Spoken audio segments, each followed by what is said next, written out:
Hare Rama, Hare Rama, Rama Rama, Hare Hare.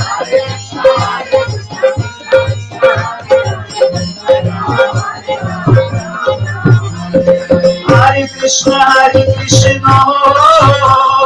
Krishna Krishna, Hare Hare, Hare Rama, Rama Rama, Hare Hare. Hare Krishna, Hare Hare Rama,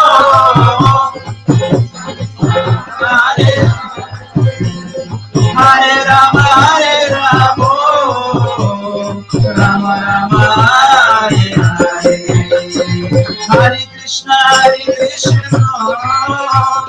Krishna Krishna, Hare Hare, Hare Rama,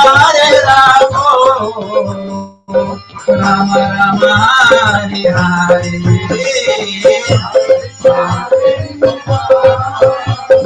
Krishna Krishna, Hare Rama, Rama Rama, Hare Hare. Hare Krishna, Krishna Krishna, Hare Hare, Hare Rama, Rama Rama, Hare Hare.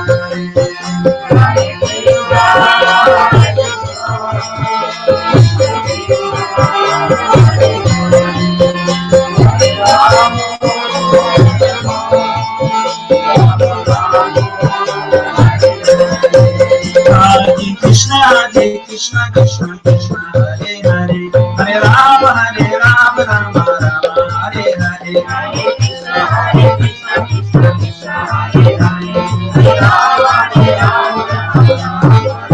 Hare Krishna, Krishna Krishna, Hare Hare, Hare Rama, Rama Rama, Hare Krishna, Krishna Krishna, Hare Hare, Hare Rama, Hare Bol, Hare Bol, Hare Bol, Nitai Gora Hare Bol, Hare Bol, Hare Bol, Hare Bol, Nitai Gora Hare Bol, Hare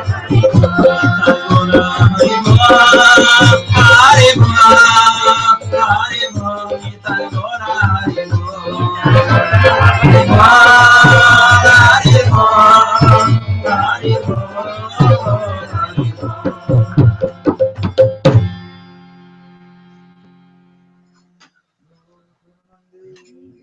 Hare Bol.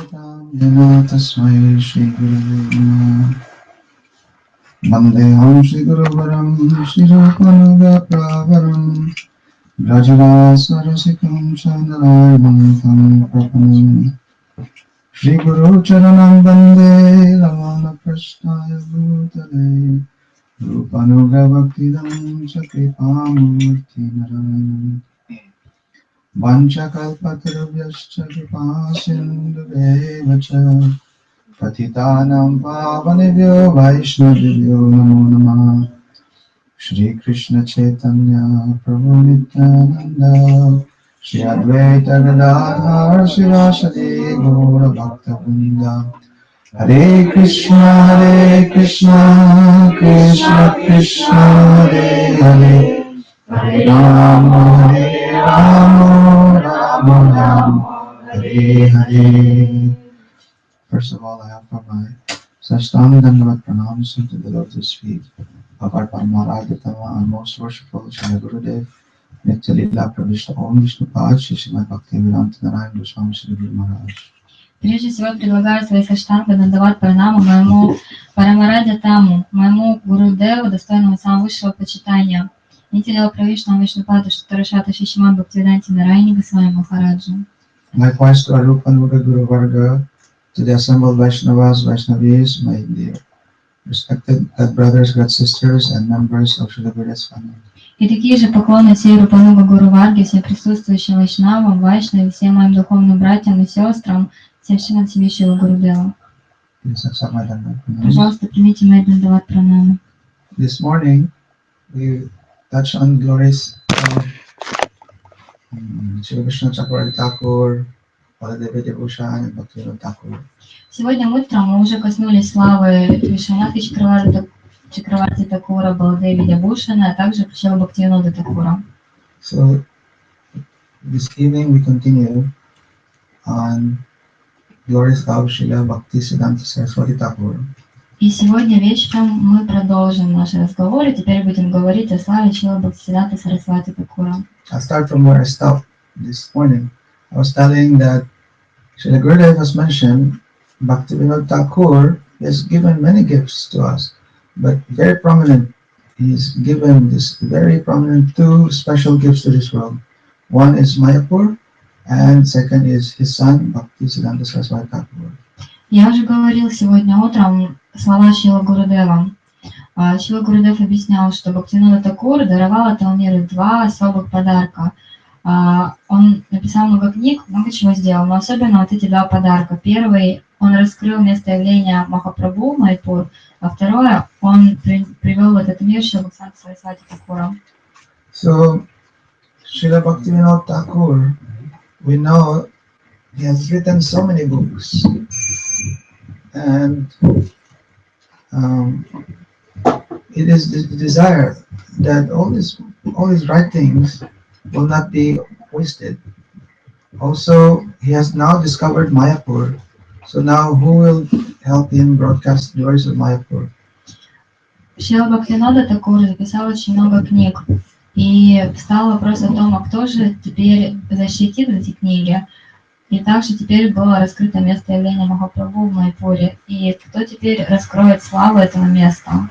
Actually, even before he discovered Mayapur, he has this strong desire that Krishna will give him assistance for this mission. Даже до того, как он открыл Майпур, у него уже тогда в сердце было желание, чтобы Кришна дал ему помощникам. Indeed, he had on his fourth son, when he was in Jagannath Puri, then Srila Bhaktisiddhanta Saraswati Thakur was born as his fourth son, and this he considered this is prasad of Bhagavan. Итак, в итоге в Джаганнатха-пуре у Бхактивинода Такура родился четвертый сын Шрила Бхактисиддханта Сарасвати Такур, и он стал считать его прасадом Бхагавана. When Srila Prabhupada Bhaktisiddhanta Saraswati Thakur was born, he had all the signs of Mahapurush. Когда Бхактисиддханта Сарасвати Такур родился, на его теле были все признаки Махапуруши. The astrologer at that time, or the one who usually that's a practice in India. When a newborn baby is born, then always there's an astrologer to look at the baby. When he looked at Bhaktisiddhanta Saraswati Thakur, he saw that he has never seen, like he has seen so many deliveries and so many babies, but this particular boy, he has all the signs of Mahapurush, and he definitely would be a great personality. В Индии принято, когда рождается ребенок, приглашать астролога. И вот когда Бхактивинода Такур пригласил астролога, тот был просто поражен. Он видел в своей жизни очень много детей, но он никогда не видел, чтобы в одном ребенке было столько признаков Махапуруши, великой личности. Already from the time of his birth, he already had some tilak marks on his forehead, and also his umbilical cord is wrapped around on his neck like a Brahman thread. Например, с самого рождения на его лбу был знак, как знак тилаки, а также его пуповина была перевязана вокруг его тела, как браманский шнур. Bhaktivinoda Thakur named him Bimal Prasad. Бхактивинода Такур назвал его Бимала Прасад. And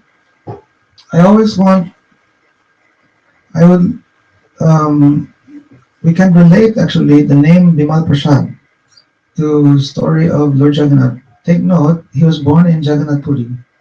И мы можем на самом деле соотнести вот это имя Бимала Прасад с историей про Джаганатху. И заметьте, что Бхактисиддханта Сарасвати родился в Джаганатхапуре. There are many histories of appearance of Jagannath. Есть множество историй о том, как появился Джаганатха. And Srila Gurudev even published very nice book, History of Rath Yatra. Шрила Гурудев даже опубликовал очень хорошую книгу об истории Радха-ятры. There we find very important origins of Rath Yatra and also history of how Jagannath appeared to this world. В этой книге можно найти истории об истоках Радха-ятры и о том, как Джаганатха пришел в этот мир. But one story, this is also mentioned in Chaitanya Mangal of Lochanda Thakur. Но есть одна история, которую упомянул Лочандас Такур в своей читании Мангале. It said that, and this is related to the appearance of Lord Jagannath. И она связана с явлением Господа Джаганатхи. It said that one time Mahadev, he received Mahaprasad from Narad Muni. Мне рассказывается о том, как Махадев однажды получил Махапрасад от Нарады Муни. You heard this? Вы слышали эту Some историю? of them you've heard this, telling this story. Кто-то из вас слышал, я уже рассказывала ее. But it is said that Mahadev, he got Mahaprasad from Narad Muni. And when he got this Mahaprasad, he became so happy because Mahaprasad is not that easy to get. Итак, Махадев получил Махапрасад от Нарады Риши, и он преисполнился огромного ликования, потому что прасад от Господа не так легко получить. I think everyone knows Narad Muni now. Я думаю, все знаете Нараду Муни. All scholars. Like Narad Muni is like a Все очень spaceman, ученые. he can travel anywhere. Нарада Муни, он как космонавт, он может повсюду путешествовать. So when Mahadev partook prasad, then immediately all the symptoms of praying came and he became ecstatic, uncontrolled, he started dancing. И как только Махадев почтил этот прасад, сразу же он преисполнился премы, и все его тело преисполнилось экстаза и начал танцевать. And you know what happened when Mahadev dances? А вы знаете, что происходит, когда Махадев начинает танцевать? Like that's his main activity during the destruction of universe, and he dances. Он танцует и тем самым разрушает So Вселенную. now it's not time for destruction yet, but Mahadev is dancing so well, dancing. And so all the demigods, they became worried, like, oh, now the universe will be destroyed. So they all approached to Parvati, that, oh, Parvati, please, what is happening to your husband? Control him, otherwise everything will be destroyed now. И вот Махадев, он начал так старательно танцевать, но еще не пришло время до разрушения Вселенной, поэтому все полубоги, увидев это, они сразу же испугались, и они пришли к Парвати. Парвати, пожалуйста, успокой своего супруга, проконтролируй его как-то. So immediately Parvati, he approached his dear husband, and he said, "Oh, Prabhu, like what's happening like this?" And immediately Mahadev, he was like how do you call it? His meditation stopped, and he said, "Oh." Then he apologized, like, "Oh, actually, I can't control myself. I received this Mahaprasad, and that's why I was dancing." И тогда она подошла к своему супругу и сказала: «О, мой дорогой супруг, скажи, пожалуйста, что с тобой происходит?» И тут Махадев, у него медитация прервалась, он пришел в себя и сказал: «О, прости меня, пожалуйста. На самом деле я просто принял прасад от Нарады Муни, и я обо всем забыл». And then when Parvati, he heard about this Mahaprasad, then he asked, "Oh, did you save for me?" И только Парвати услышала об этом, она сразу же спросила: «Ты оставил мне Махапрасад?» And Mahadev said, "Oh, I finished all. It's only a little bit." И же Махадев ответил: «О, нет, было совсем немножко, я все сам принял». So Parvati immediately she became angry. It's like, "You've broken your vow during our wedding, during the marriage ceremony. You promised whatever you have is mine." Like this, you're breaking your vow. Like this. И тут же Парвати Деви, она вспылила, она сказала: «Как же так? Ведь когда мы с тобой женились, ты ведь обещал, что мы все будем делить поровну, а теперь не поделился со мной». So then that time Parvati, she became very grave.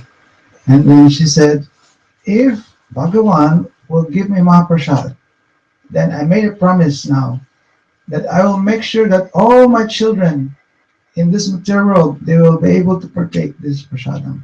И тогда Парвати стала очень серьезной и произнесла: Если когда-нибудь я получу Махапрасад от Бхагавана, я непременно поделюсь им со всеми моими детьми во всей вселенной. And then there was this aerial voice like, "Oh Vimala Devi," like one name of Parvati is Vimala Devi. Like, "Oh Vimala Devi," Vimala means like very pure-hearted. Like that. So, "Oh Vimala Devi, definitely your desire will be fulfilled." И тогда с небес раздался голос: «О, Вимала Деви!» Вимала Деви — это одно из имен Парвати, оно означает «очень чистое сердцем». And so the voice is telling that by your desire, I myself will come as a special deity. По твоему желанию я сам приду в этот мир в облике особого божества. I'll be worshipped in Jagannath Puri, and there my prasadam will be distributed to everybody. Мне будут поклоняться в Джаганнатха-пури, а затем мой Махапрасад будет повсюду распространять. So from this story, we can somehow have a glimpse of in relation to Jagannath Mahaprasad. This Jagannath Mahaprasad is like mercy of Vimala Devi. In Jagannath Puri also, when after they offer to Jagannath Dev, always all the prasadam first it goes to Vimala Devi because she is actually the one who called Vimala Devi, and then that time it will be distributed. И вот теперь мы знаем, что этот Джаганнатха Махапрасад — это также милость Вималы Деви, потому что в храме сначала предлагают Богу Джаганнатхи, а потом его прасад приносят Вимале Деви, и только потом повсюду раздают.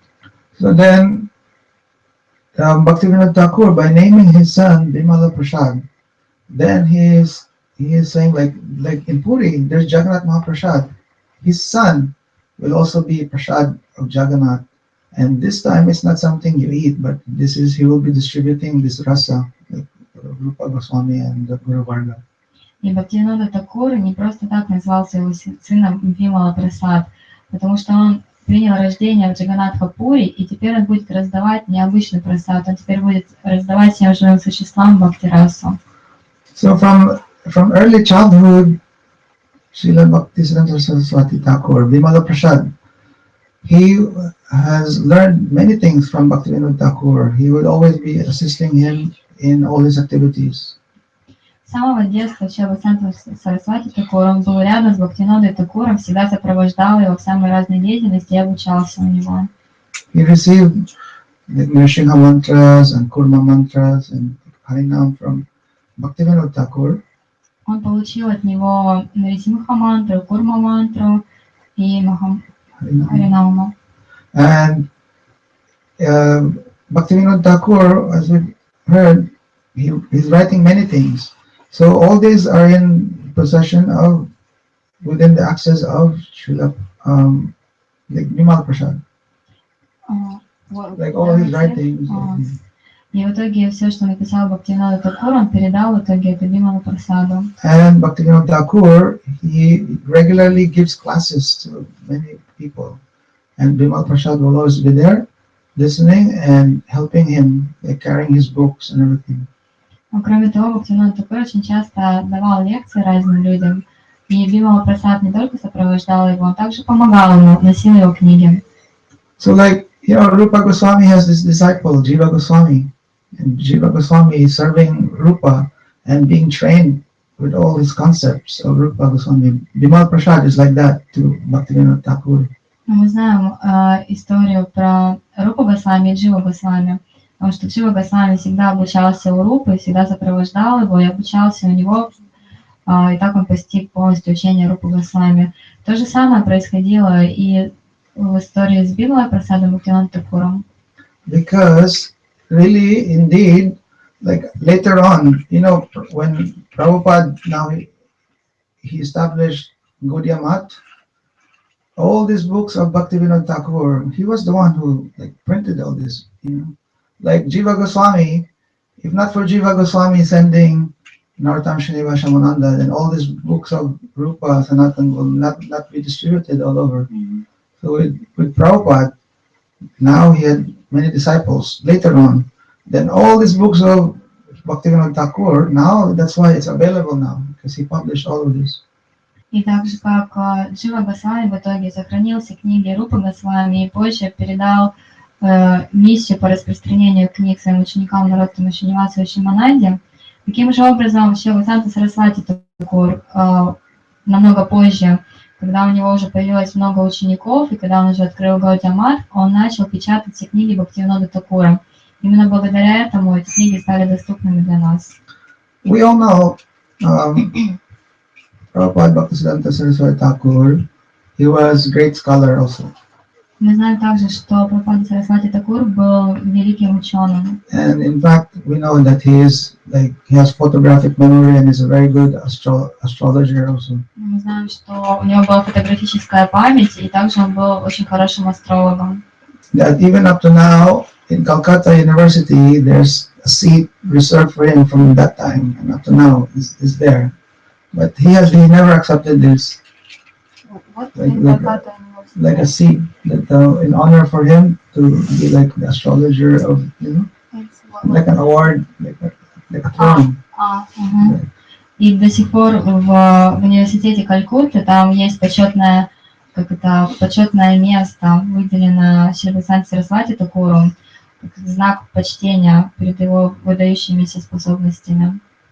So when he was still like around 20s, when Mayapur was discovered by Bhaktivinoda Thakur. Ему было около 20 лет, когда Бхактивинода Такур раскрыл Майпур.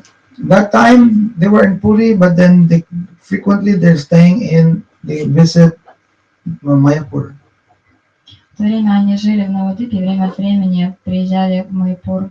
But after this discovery of Mayapur, then Bhaktivinoda Thakur, he settled there in Navadvip, like in good room.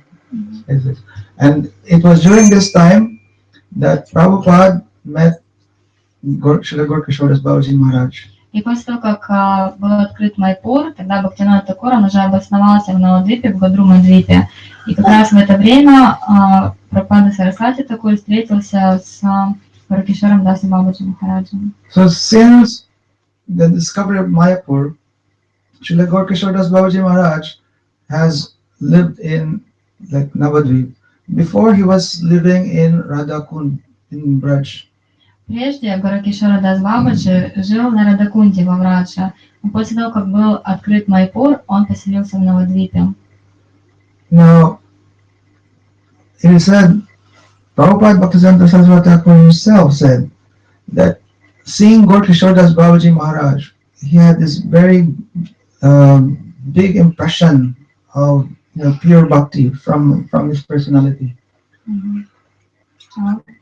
Прабхупада Сарасвати Такур говорил, что увидев Гауракишора Даса Бабаджи Махараджа, он получил очень сильное впечатление от такой чистой бхакти. Because now we only see pictures, and we see like Gaura Das Babaji Maharaj. He's just like one of those like illiterate, like poor and like renounced like that. But really, Srila Gaura Das Babaji Maharaj is actually very learned, like all Shastras also. And he has seen, they have very nice intimate relation with Bhaktivinoda Thakur. From that time on, Bhaktivinoda Thakur would always have Krishna Goshti with Gaura Das Babaji Maharaj.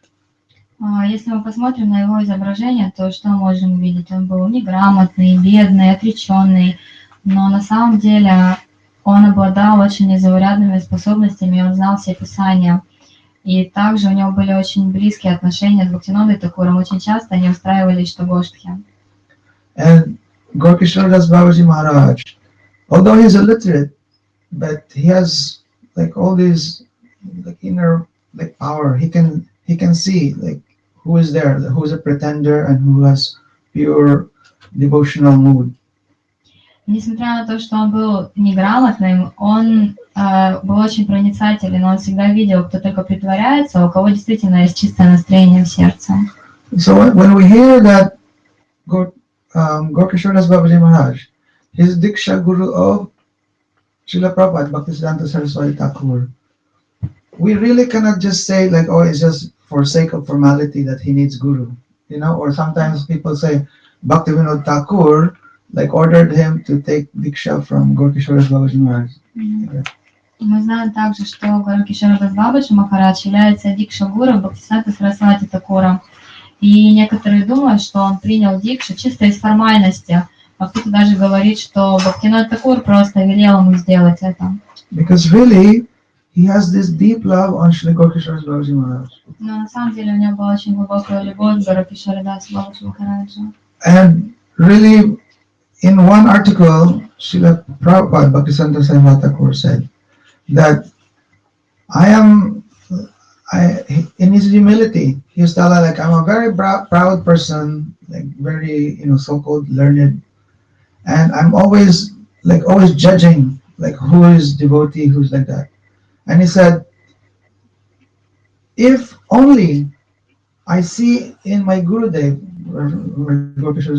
like, if only I've seen that in the 24 hours time that he had 23 hours, 23 hours, 59 minutes, and 59 seconds doing pure bhakti. But for 1 second, he had some material desire, then I would never have surrendered to him.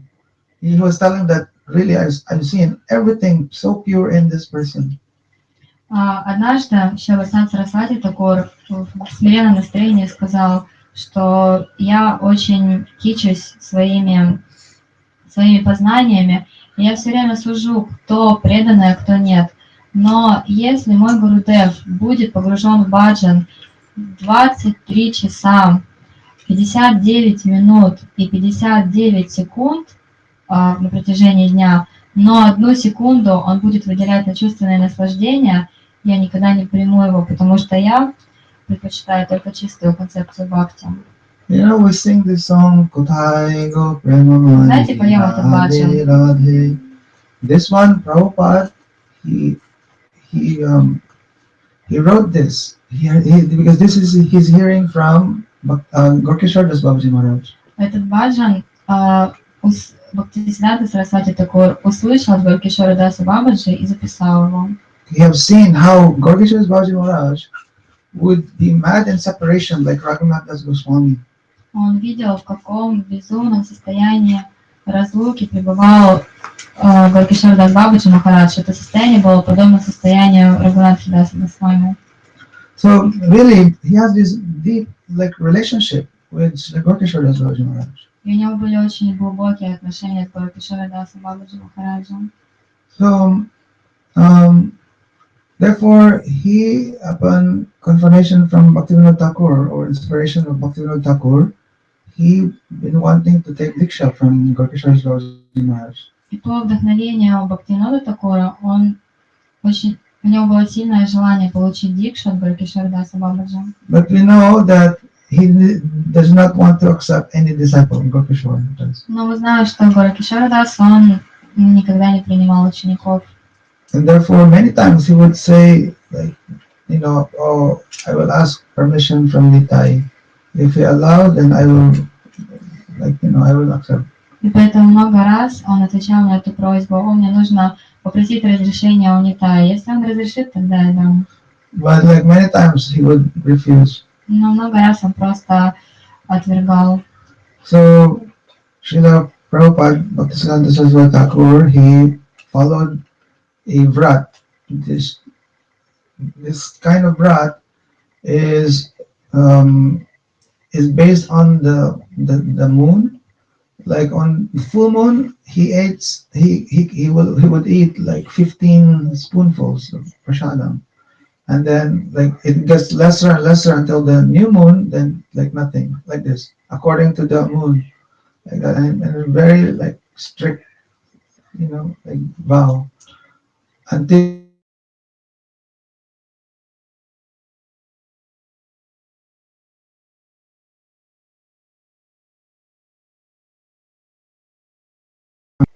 в лунном цикле.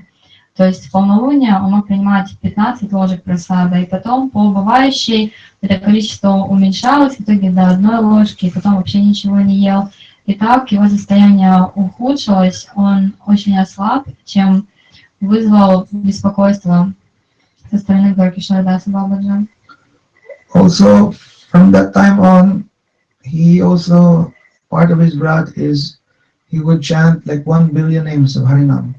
И кроме того, в то время он повторял 1 миллиард святых имен. So like Haridas Thakur, he would chant every 3 lakhs Harinam, and this went on for like 8 or 7 years. Так же, как Харидас Такур, он повторял 3 лакха Харинама на протяжении 7-8 лет. So anyhow, he became so skinny, and even Bhaktivinoda Thakur, he became so worried. So he had to ask help from Gorkishore Das Babaji Maharaj, like influencing him. Like, please be merciful to my son. Like, this boy will die, you're not accepting him. And now he's showing his determination. Now he said his life is useless without, if you won't accept him. And therefore, Srila Gorkishore Das Babaji Maharaj finally agreed. И в итоге Бхактисиддханта Сарасвати он настолько отощал, что Бхактивинода Такур не на шутку разволновался. Ему пришлось обратиться к Горкишоре Дасу Бабаджи и сказать ему: пожалуйста, будь милостив к этому юноше. Он очень строг в своем намерении и не изменит своему решению.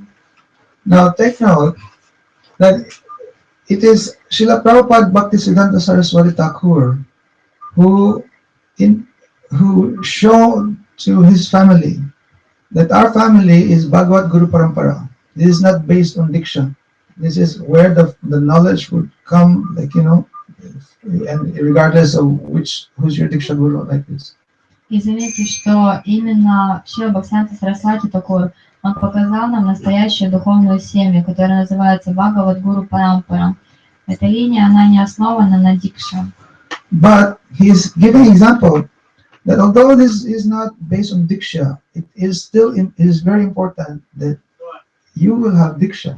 Like, Diksha is an important part.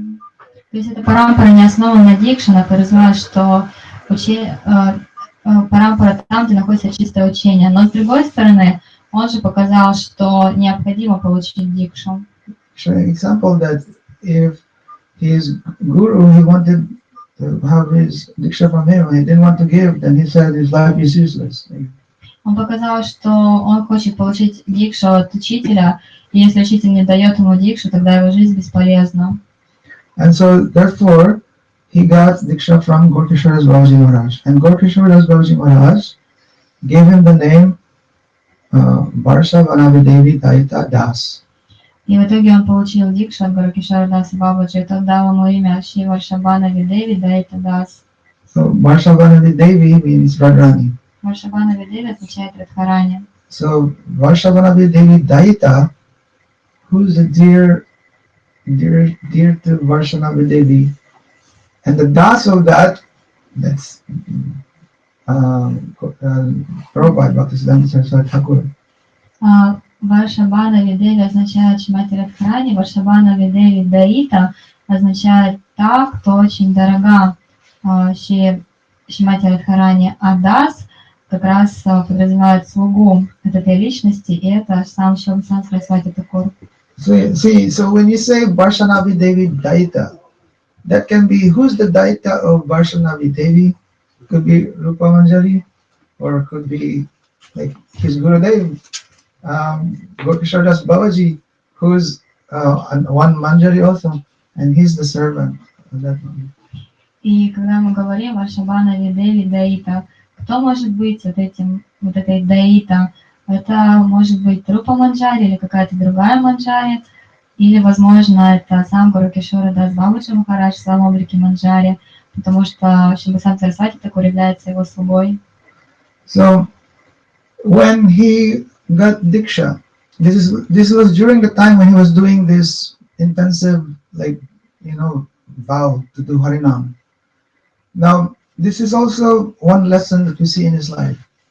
That before he undertook the mission, like establishing Gaudiya Math and becoming like Acharya, he showed the example that he did like intensive bhajan, like internal bhajan, before he started going outside and preaching like this for years, like from around 1897 to 1905, around that time. Very intensive bhajan, so much Harinam chanting, and only absorbed like this. Он получил дикшу именно во время своего вот этого, этой интенсивной практики, во время своего обета, когда он повторял очень много святого имени. И также он показал всем пример, что перед тем, как стать вот таким ачарьей, перед тем, как он стал повсюду широко проповедовать, открывать Гаудия Матхи, на протяжении многих лет, с 1800, from 1896, like that, around that time. с 1896 или 97 года, for until 1904, right, around that time. 7-8 years. Yeah. Где-то на протяжении 7-8 лет он совершал очень интенсивный, глубокий баджан. And this is very consistent in life of all our acharyas also. Like we see, Narottam Srinivas Shamananda, before they were sent out to do their big preaching, also they have intensive bhajan with their Gurudev. Like this. И это также показывает, это пример, который подает нам наша парампара. Например, Наротtam Шриниваса Шимананда, перед тем, как они отправились очень широко проповедовать повсюду, они также совершали очень глубокий баджан под руководством Гурудева. Even Rupa and Sanatan, before also they went to like join Mahaprabhu, meet Mahaprabhu, and then go to Vrindavan. We know they were in the Muslim government, but even at those times, there were like many years that they were organized their Purashcharan. It's like they will do yagya with Brahmins, and also intensively they do some like austerities and only absorb in like Harikatha like this. И такой же пример подавали Рупа и Санатана перед тем, как они отправились к Махапрабху. Еще когда они состояли на службе у мусульманского царя, все это время они совершали пурашчарам, они приглашали браманов, проводили яги, всегда совершали аскезы и всегда были погружены в Харикатху. So Prabhupada, when it was during this time, after the discovery of Mayapur, then sometimes he would be in Mayapur, following this route, and sometimes he would be also visiting holy places with Bhaktivinoda Thakur. So there were times when they go to Jagannath Puri and sometimes go places in South India and other places. И вот так, когда был раскрыт Майпур, Бхактисиддханта Сарасвати какое-то время жил там, а остальное время он путешествовал с Бхактивинода Тхакура по святым местам. Они побывали в Джаганнатхапуре, в Южной Индии. And around, but most of the time they're in Jagannath Puri. This time, Bhaktivinoda Thakur, he has a place in Jagannath Puri just near Haridas Thakur Samadhi. И вот особенно они жили в Джаганнатхапуре. Бхактивинода Тхакура там было место совсем неподалеку от Самадхи Харидаса Тхакура. And Bhaktivinoda Thakur would like speak Harikatha there. Many groups, many Babajis, they would listen to him because Bhaktivinoda Thakur, Harikatha is very powerful. Just imagine Bhaktivinoda Thakur giving Harikatha. И в этом месте он всегда рассказывал Харикатху, на которую приходило много бабаджи. Эта Харикатха была очень могущественна. Только представьте, Бхактивинода Тхакур сам рассказывает Харикатху. So, and Prabhupada, he would be there at the time of listening. Then, later on, these followers of the Babajis became divided because one very powerful leader of the Babajis, they started making this mantra, like this Nitai Gaur Radhe Shyam, Hare Krishna Hare Ram, this one, in Puri. Up to now, they like to chant this, like this. And Prabhupada and Bhaktivinoda Thakur, for them, they said like this is totally like invention. It has nothing to do with someone who really is tasting rasa. And also, this person, he's using this as a replacement to chanting Mahamantra loudly. He's actually teaching that don't chant Mahamantra aloud, And he said Mahamantra should just be chanted quietly. Because in the beginning, like now, for us, it's nothing. We listen to this mantra. Like, what is this? Like, oh, it's Nitai Gaur, then Radhe Shyam, like they're, like that. But for those devotees who are actually, they know the science of Bhakti Rasa, like that. They know that you cannot combine together the name of Nitai Gaur and Radha Shyam, because Nitai Gaur, they cannot be in the kunj with Radha. Nitai is Baladev, like this. So it's like, you know, it's really like a fake meditation to be chanting this Nitai Gaur and Radha Shyam all in one, as if like you're meditating, you know, in the kunj. Nitai will not be there. Ananga Manjari will be there. So there's really no, for those who have actual rasa, meaning like actually tasting mellows, then they will not find, this is called rasabas. И Бхактисиддханта Сарасвати такое время от времени он слушал эти лекции Бхактивинода Такура. И вот там среди этих бабаджи появился один лидер, который разделил бабаджи на две группы. Он любил повторять такую мантру Нитай Гор, Рада Шьям.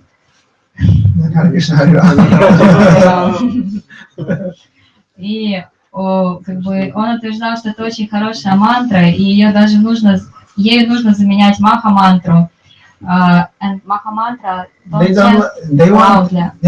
they actually want, he's making it this mantra to replace the Mahamantra, because he doesn't want people to chant loudly Mahamantra. И то есть он не хотел, чтобы люди повторяли Махамантру, и поэтому решил вот так вот заменить Махамантру вот этой мантрой. Хотя на самом деле вот это сочетание Нитай Гор, Рада Шьям, это является раса Абхасом.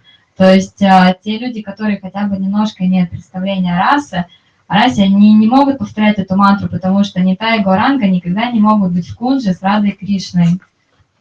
So now, even Bhaktivinoda Thakur, they're telling this Babaji, this leader Babaji, like you cannot make like this, you know, don't do like this. И Бхактивинод Такур в итоге сказал этому Бабаджи, нельзя так делать. Also, he would dress his one disciple, and they would worship him as if he is Lalita Saki. You know, they're Saki Beki, like this. И даже у него был один ученик, которого он переодел как Лалиту. Лалита Саки у него такая была. В общем, это Саки Беки были. So they would dress him like Gopi, and that's part of their like meditation, you know. То есть они там гопи, медитация, всякое такое. So this is totally like opposed to like Mahaprabhu's like mood. And so Bhaktivinoda Thakur himself also advising like don't follow. But this Babaji is like very strong and is very famous. So Prabhupada Bhaktisiddhanta Saraswati Thakur, he started publicly like telling like everyone like, you know, this is not good and like that. Это полностью противоречило учению Махапрабху, и Бхактивинода Такур, он всем настоятельно рекомендовал не ходить к этому Бабаджи. Бабаджи был очень такой сильный, и тогда Бхактисиддханта Сарасвати Такур начал публично говорить об этом. One time Bhaktivinoda Thakur could not give class, so now Prabhupada is giving class. Однажды Бхактивинод Такур не давал лекцию, и тогда лекцию дал Бхактисиддханта Сарасвати. And now all this Babaji is listening, so he's telling all these things, and that's how like it made the whole controversy. And some Babajis they accepted, you know, and some they don't. You know. И он сказал все как есть, истинное положение вещей, и тогда Бабаджи, они разделились на две группы, то есть какие-то они действительно прислушались, а какие-то нет.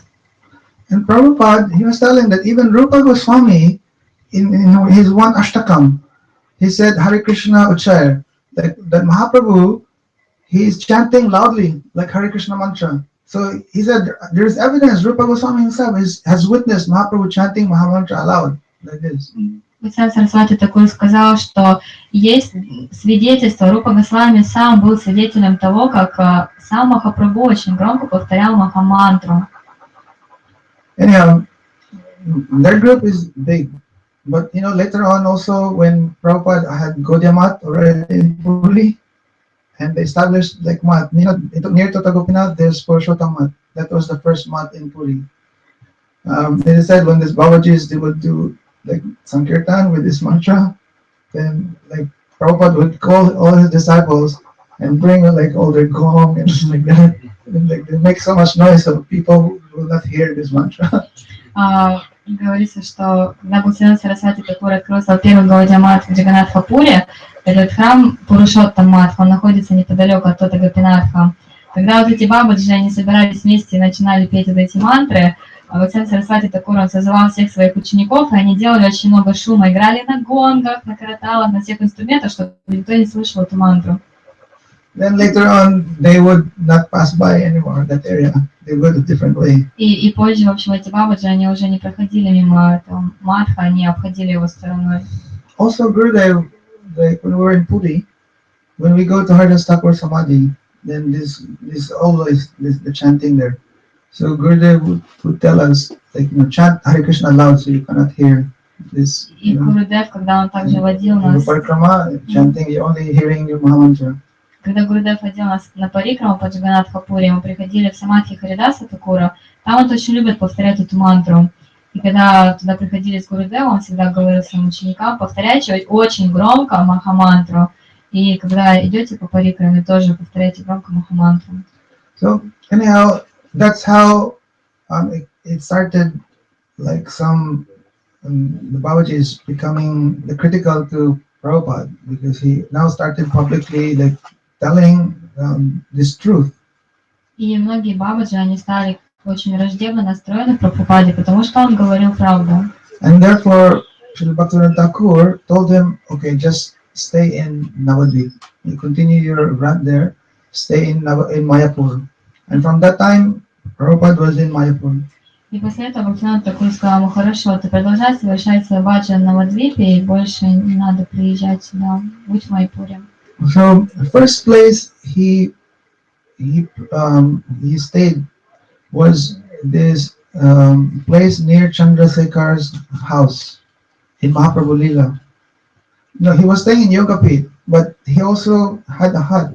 Bhaktivinoda Thakur gave him a hut to do his bhajan. And that is where, there's a house, Chandrasekhar Bhavan. In Mahaprabhu Lila, that's where the devotees would have like drama. Mahaprabhu danced in this place. Итак, Бхактисиддханта Сарасвати Такур, он жил в Майпуре. Бхактисиддханта Такур выделил ему Йогапит, но кроме этого у него была своя хижина, и она находилась в месте, где раньше был Чандрашекхар Баван, то есть дом преданного по имени Чандрашекхар, где преданные очень любили устраивать спектакли. So he was staying there, and he named this place Vrajapatan. И он жил в этом месте и назвал его Враджапатан. And he would always be absorbed and like making everyone understand that this Navadvip is not different from Braj. This is actually Braj also. Он всегда был очень глубоко погружен в поинтование и сделал так, чтобы все поняли, Навадвипа не отлично от Враджа. На самом деле Врадж. But that time, this Vrajapatan is very small. It's just like one hut and that's it. Later on, it became big, and now it's Chaitanya Mat. Раньше этот Враджапатан представлял в себя только одну хижину, а позже он разросся в Чайтанья Мат. This Chaitanya Mat before was just a little place, but later on, when Prabhupada already started his Gaudiya Mat, then Param Gurudev and another good brother, Prabhupada put them in charge in this area, and this was like the root mat of the Gaudiya Mat. And there's a interesting history. I think you all know that because the other area is actually graveyard of Muslim.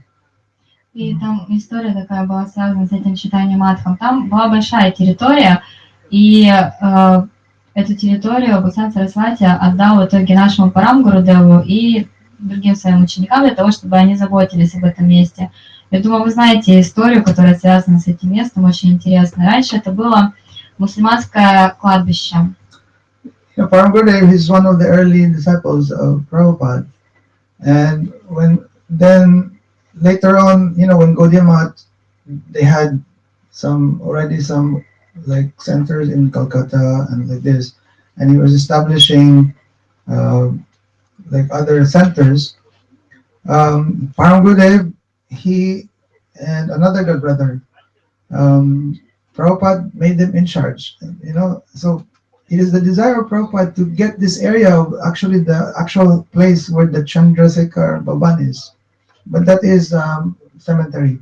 So what Param Gurudev did, he planned with his good brother, they were saving like big trees, getting it ready, and they were scheduling a certain time that in one night or two nights, like, quietly, they all like dig up all the graves, the Muslim graves, and they throw them to the Ganga, and they planting all these trees, arranging like as if it's like a garden, and then like after some time it looks like, you know, it's all fenced and it doesn't look at the as a anymore like a graveyard. И Бхактисиддханта Сарасвати Такур, он начал учреждать, основывать Гаудия Матхи по разным местам Индии, например, в Калькутте и в других. Но вот за это место он возложил ответственность на нашего Парам-Гурудева и одного его духовного брата. И он очень хотел, чтобы все это место, оно занимало всю площадь, как это было вот в этом Чандра-Шикхар-Бхаване. Но там уже находилось вот это мусульманское захоронение. И однажды Парам-Гурудев придумал такую штуку. Вместе со своим духовным братом он пришел туда ночью, на это кладбище, с большим количеством деревьев, уже таких взрослых деревьев, кустарников, убрал все эти могилы, посадил деревья, цветы, и в итоге получилось, что это был прекрасный сад, который совершенно не напоминал о том, что это когда-то было кладбище. That after a few days, news has spread already, especially to the Muslim people. Like our graveyard is gone. Like, you know, they're stealing our the area like this, and they're reporting to the government. That time is British government. Утром новость разнеслась по всей округе, что наше мусульманское захоронение исчезло, все куда-то пропало, это все убрали, и они даже пожаловались правительству. But really, this area, Bhaktivinoda Thakur has ownership. He has title to this land. Но на самом деле владельцем этой территории был Бхактивинода Тхакур. So Paramguru, he wanted to get this because it will be used for like you know, for the mat. And so now the British government sent you know, like agents to see this complaint. И Парам-Гурудев, он хотел забрать обратно принадлежащие Мадху земли, для того, чтобы они принадлежали Мадху. Но вот эти вот, те, кто пожаловался, в общем, из-за них привели таких агентов, полицейских, чтобы они все проверили. And so when those like government agents came, they don't see any trace of like, you know, graveyard. Already big trees are there, nice garden, and they have fence and everything. So they said, "What are you talking about? Like, you know, I'm not a fool. Like, look, this is, you know, this is not just like you cannot do like this in one day, like this." Когда эти люди пришли, они подумали: вы что, нас за дураков, что ли, держите? Тут вон какие уже взрослые деревья растут, тут тропинки, дорожки, кустарники, тут сад, о каком кладбище вы говорите? И они не поверили. Now, from the point of view of like, you know, material, how do you call this? Yeah, morality. It seems like, look, Paramguru is cheating, and it's like, it's very bad. Like this, you know, just imagine like all these dead bodies, and they're like well respected by whoever, you know, the remaining relatives. He's throwing the bodies to the Ganga, you know, like that. Со стороны материальной морали поступок Парам-Гурудева выглядит просто ужасным. Вот представьте, что там ведь все-таки люди захоронены, кто-то ходит на это кладбище, выражает почтение своим предкам. Парам-Гурудев пришел, всех эти могилы, все сбросил в Гангу. То есть с этой точки зрения кажется, что очень плохо. But you know what happened? What happens to a body when it's gone to the Ganga? When Ganga touches the body, what happens? Ну что, вы знаете, что происходит, когда какое-то тело касается Ганги? It's like Bhagirath himself. He endeavored to bring the Ganga to the relatives, his 60,000, you know, like forefathers, so they'll be liberated, you know. So now actually Paramguru, he did so much favor to this, like the Muslims. He's liberated all those, you know, those dead relatives. Бхагиратха, он привел Гангу для того, чтобы освободить 16 тысяч своих предков. И теперь Парам-Гурудев, на самом деле, скинув все вот эти тела в Гангу, на самом деле он даровал освобождение. There's a story, Garud, you know, the carrier of Vishnu, this big eagle. He likes to kill snakes. Знаете история про Гаруду, который является возничим Вишну? Он любит убивать змей. So one time he caught this snake, and this snake hanging on his, how do you call it, in his claw, and like dead hanging. one time he was flying and near the Ganga, and it so happened this snake, but the dead snake's body touched the Ganga, and his snake disappeared and became a Vishnu Dut writing Garuda. И вот однажды Гаруда, он поймал одного змея, убил его и нес его в когтях. И тот как бы так свисал. И когда он пролетал над Гангой, вот этот змей, он коснулся Ганги, его тело вдруг исчезло, и вдруг появился Вишнудут. And he went to Vaikuntha. И отправился в Вайкунтху. So, like this, Ganga, and especially Ganga in Navadvip, we heard the other day, Jiva Goswami even glorifying that this Ganga in Navadvip is not the same as Ganga, like, just from the original source. Now it has mixed with Yamuna. And on this Ganga, Mahaprabhu himself is doing Sankirtan and taking bath in this. And really, whoever even touched this Ganga will have gore prem. И что говорить о Ганге, которая протекает в Навадвипе? Мы уже слышали вчера то, что говорил Джива Госвами, что эта Ганга очень необычная, ведь эта Ганга смешивается с водами Ямуны, и в этой Ганге совершал омовение и киртан сам Махапрабху. Anyway, I'll go back in time. I'm already a little bit in the future. This is already when Gaudiya Math was established. Теперь я забежал немножко вперед, вернемся к тому, о чем мы говорили. So, even before the Gaudiya Math was actually established, this place was just a small place, and that was the first one, Brajapatan. Prabhupada was doing his bhajan. И вот в итоге Гаудия Мат тогда еще не было Гаудия Матха в этом месте. Просто вот в этой хижине, во Раджапатане, Шрила Бхактисиддханта Сарасвати Такур совершал свой баджан. And he would give Harikatha like this. And gradually, little by little, some devotees became attracted to him. Он давал Харикатху, и в итоге потихоньку, помаленьку им стали привлекаться преданные. Now, when he finished this intensive vrat, chanting Gaudiya name, and also with instruction of Bhaktivinoda Thakur, now Prabhupada, he wanted already to, he had his plan, to properly organize, centers to help educate, this.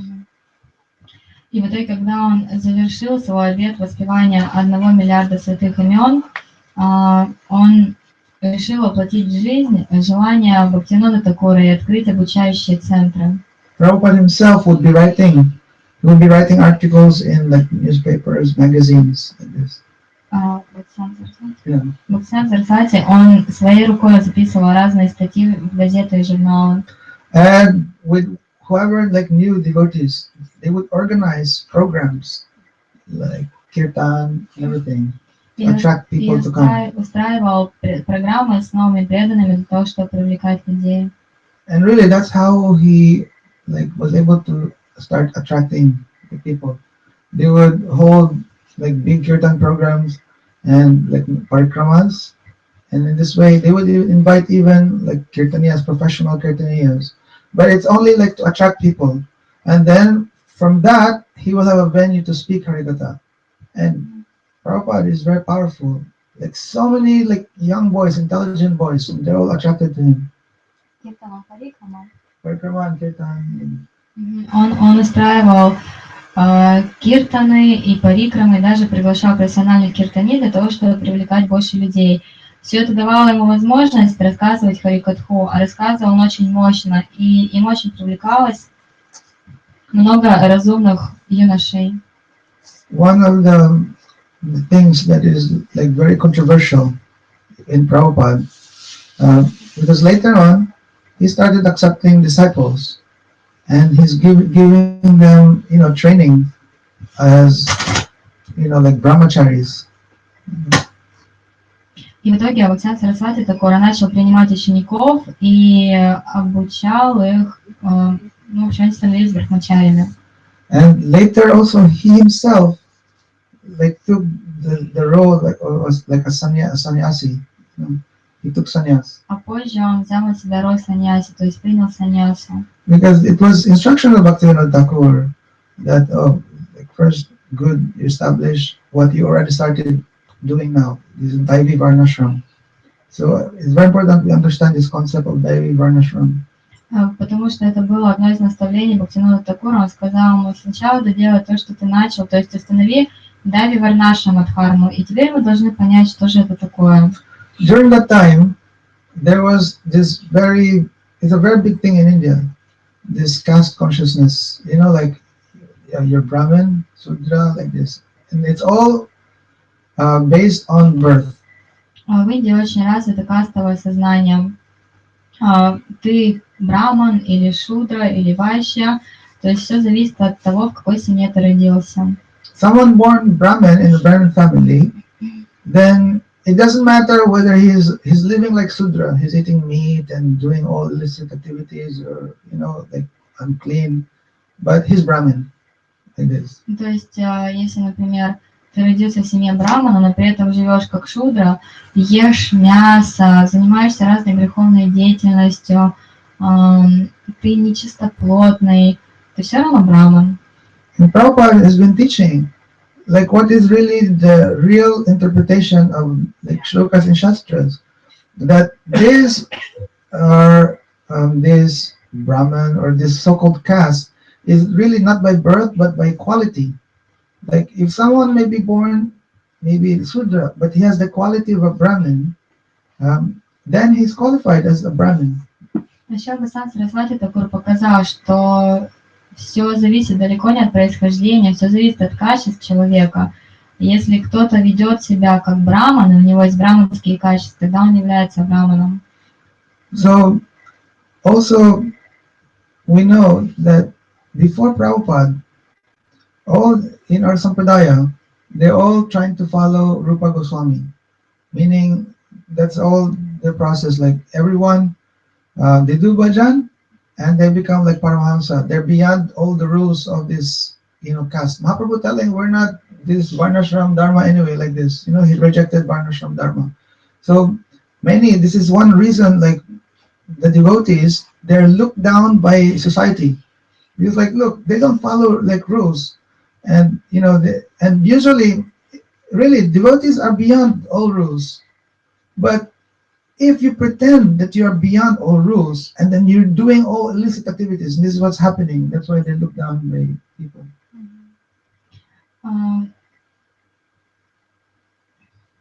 Sorry.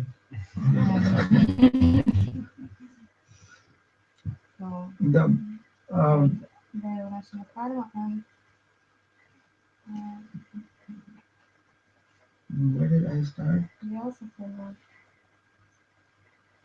Well, you can start like, you know, Prabhupada, he started this concept of Varnashram. Yes. Now, the Brahmins. About everyone who follow Rupa Goswami, like Paramahamsa, already beyond all rules. You explained already, no? Like Brahmins are by birth. Yes. Okay, so then. И в итоге получается так, что, например, наши парампари, те, кто следует Рупе Госвами, в итоге они достигают такого состояния Парамахамса, то есть они находятся за пределами всех правил и предписаний. И именно поэтому Махапрабху говорил, что на самом деле настоящая дхарма, он отвергал варнашрама дхарму. И мы видим также, что преданные на самом деле, они за пределами всех этих правил, общественных устоев, они за пределами всех этих правил. Но для чего нужны правила? Когда вы только претендуете на то, что вы преданный или там еще что-то, и под видом преданного начинаете совершать какую-то греховную деятельность.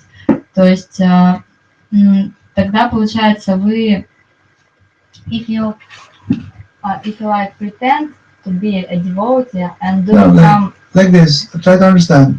There's in the example of Rupa, Sanatan, Raghunathas Goswami, also his Gurudev, Gorkishwaras Babaji Maharaj, Bhaktivinoda Thakur, they're Paramhamsa, meaning they are already beyond this Varnashram. They don't need to be like any, you know, like they don't need to follow all these rules in the ashram or Varna. Например, наши Рупа Госвами, Санатана Госвами, Рагунатха Госвами, Горкишварас Бабаджи Махарадж, Бхактивинода Тхакур, они являются парамахамсами. То есть они за пределами уже всех правил, им не нужно им следовать. Paramasa meaning their whole life is just absorbed in like pure bhakti, and therefore like rules of material cannot apply to them. Парамахамса означает, что эта личность уже полностью погружена в чистую бхакти, и общие правила жизненные, они просто неприменимы для таких личностей. Like they don't worry if they're working or not, or eating or not. Их не беспокоит, работают они или нет, принимали они сегодня пищу или нет, Or they pay tax or whatever. Like this. платят ли они налоги или нет, уже все равно. But people, many people, they imitate them. Но многие люди, они подражают им. And they imitate like, oh, we don't need to follow all rules and regulations. They don't follow rules and regulations. And they're doing illicit activities even. In the name of being, I am devotee, like this. И вот так вот многие преданные люди, они подражают им и говорят, ой, я тоже уже за пределами всех правил предписаний, мне уже ничего этого делать не надо. So like that time, many Babajis, they pretend, like the Goswamis, that they're meditating, like they're some manjari or something like that. And yeah, they would say like they're beyond like all the rules, like rules of Brahminical, following, like, there's certain rules doing archan and everything. И там в то время было очень много бабаджи, которые любили подражать Госвами. Они уже медитировали на то, что они там какие-то манджари, и говорили, что мы уже за пределами всех правил, нам не нужно ничему следовать, не нужно никакую арчану проводить, ничего. But there's still so much, covered with many desires, that they engage in illicit activities. Anytime they engage like, really at that time they were like animals. И на самом деле у них в сердце было очень много материальных желаний, они совершали очень греховную деятельность, то есть на самом деле они были как животные. And many people know about this. That's why they're looked down upon. Some of them are even eating meat. They're like, eating fish and like this. Многие из них они даже ели рыбу и мясо, и поэтому общество стало смотреть на них, считать их не очень хорошими. Like, see, there's the caste Brahmins. They're teaching that, oh, I'm born in a Brahmin family, and therefore I'm Brahmin. And there's the other one, the Jati Gosais. They are coming from the line of, like, bloodline of some associates of Mahaprabhu. And therefore, many of them would even be doing, like, illicit activities and eating meat and like this. But they said, I come from the family of, like Lord Nityananda, and therefore I am a spiritual person. Like, you have to accept me like guru, like this. То есть, с одной стороны, были кастовые браманы, которые считали, я родился в семье браманов, поэтому что бы я ни делал, я браман. А с другой стороны, там были джати гасаи. Эти личности, они являлись как кровными родственниками Нитьянанды Прабху. И поэтому они говорили, а не важно, что мы делаем, там они могли и мясо есть, и все, чем угодно они занимались. Но тем не менее они говорили, я происхожу от самого Нитьянанды, поэтому я духовная личность, и слушайте меня.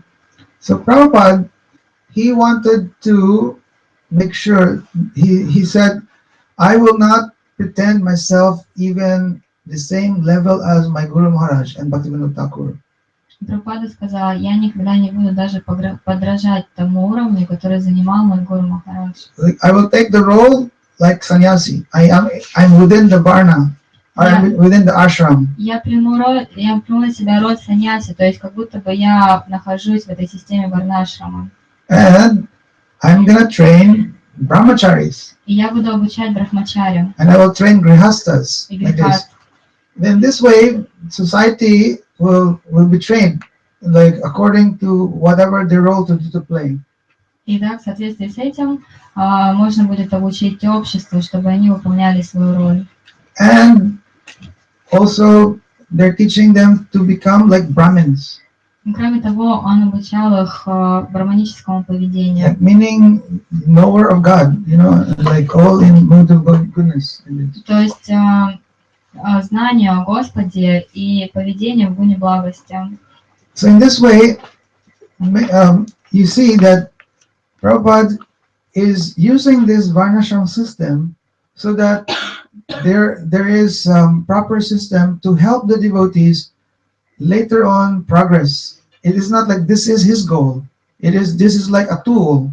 So this will make them progress, and they can understand more his teachings later on when he's teaching them, like, oh, they become qualified to know this frame of Mahaprabhu. И таким образом Прабхупада, он использовал эту систему варнашрама, он использовал ее как инструмент для того, чтобы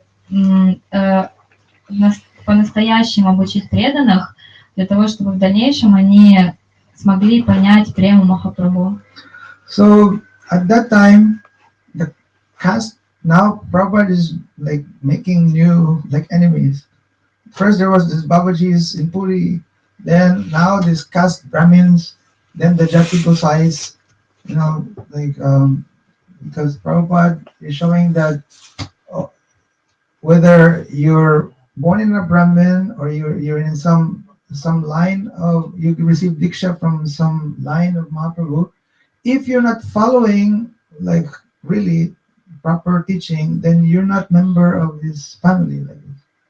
И вот теперь у Прабхупады появилось еще больше врагов. То есть если раньше у него были только вот эти вот бабаджи из Джаганнатхапури, которые выступали против него, теперь против него выступали и кастовые браманы, и джати гасаи. И кроме того, он говорил, что если вы думаете, что вы находитесь в семье Махапрабху, но при этом не знаете, в чем заключается это учение, и не следуете ему, тогда, то есть просто получили дикшу от одного из представителей, но не понимаете суть учения и не следуете, это говорит о том, что на самом деле вы не находитесь в этой семье. And for Prabhupada and his followers, they're showing that we will not pretend that we are like big devotees. We will follow rules, and we will teach everyone. Yeah, they will follow rules like Vaidhi and everything, but they will preach this message of Mahaprabhu in this way.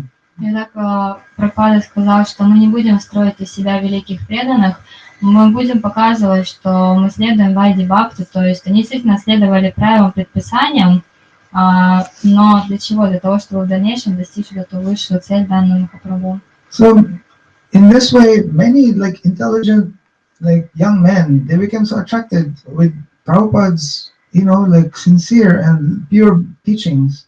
So they're all coming, and that's how the Gaudiya immediately like expanded. Поэтому многие молодые люди, они очень сильно привлекались искренностью и чистотой учения Прабхупады, и так Гаудия Мат стал очень быстро разрастаться. Also, Prabhupada, he started like the printing press. И, кроме того, Прабхупада начал печатать разные издания. Printing press, Prabhupada decided his Brihad Mridanga, like his big Mridanga. Он называл печатный станок Брихат Мридангой, то есть большой Мридангой. With the Mridanga that we have here, you can only hear it in here, but Brihad Mridanga is like, this sound of this transcendental news or Harikatha like this, it will be heard many places.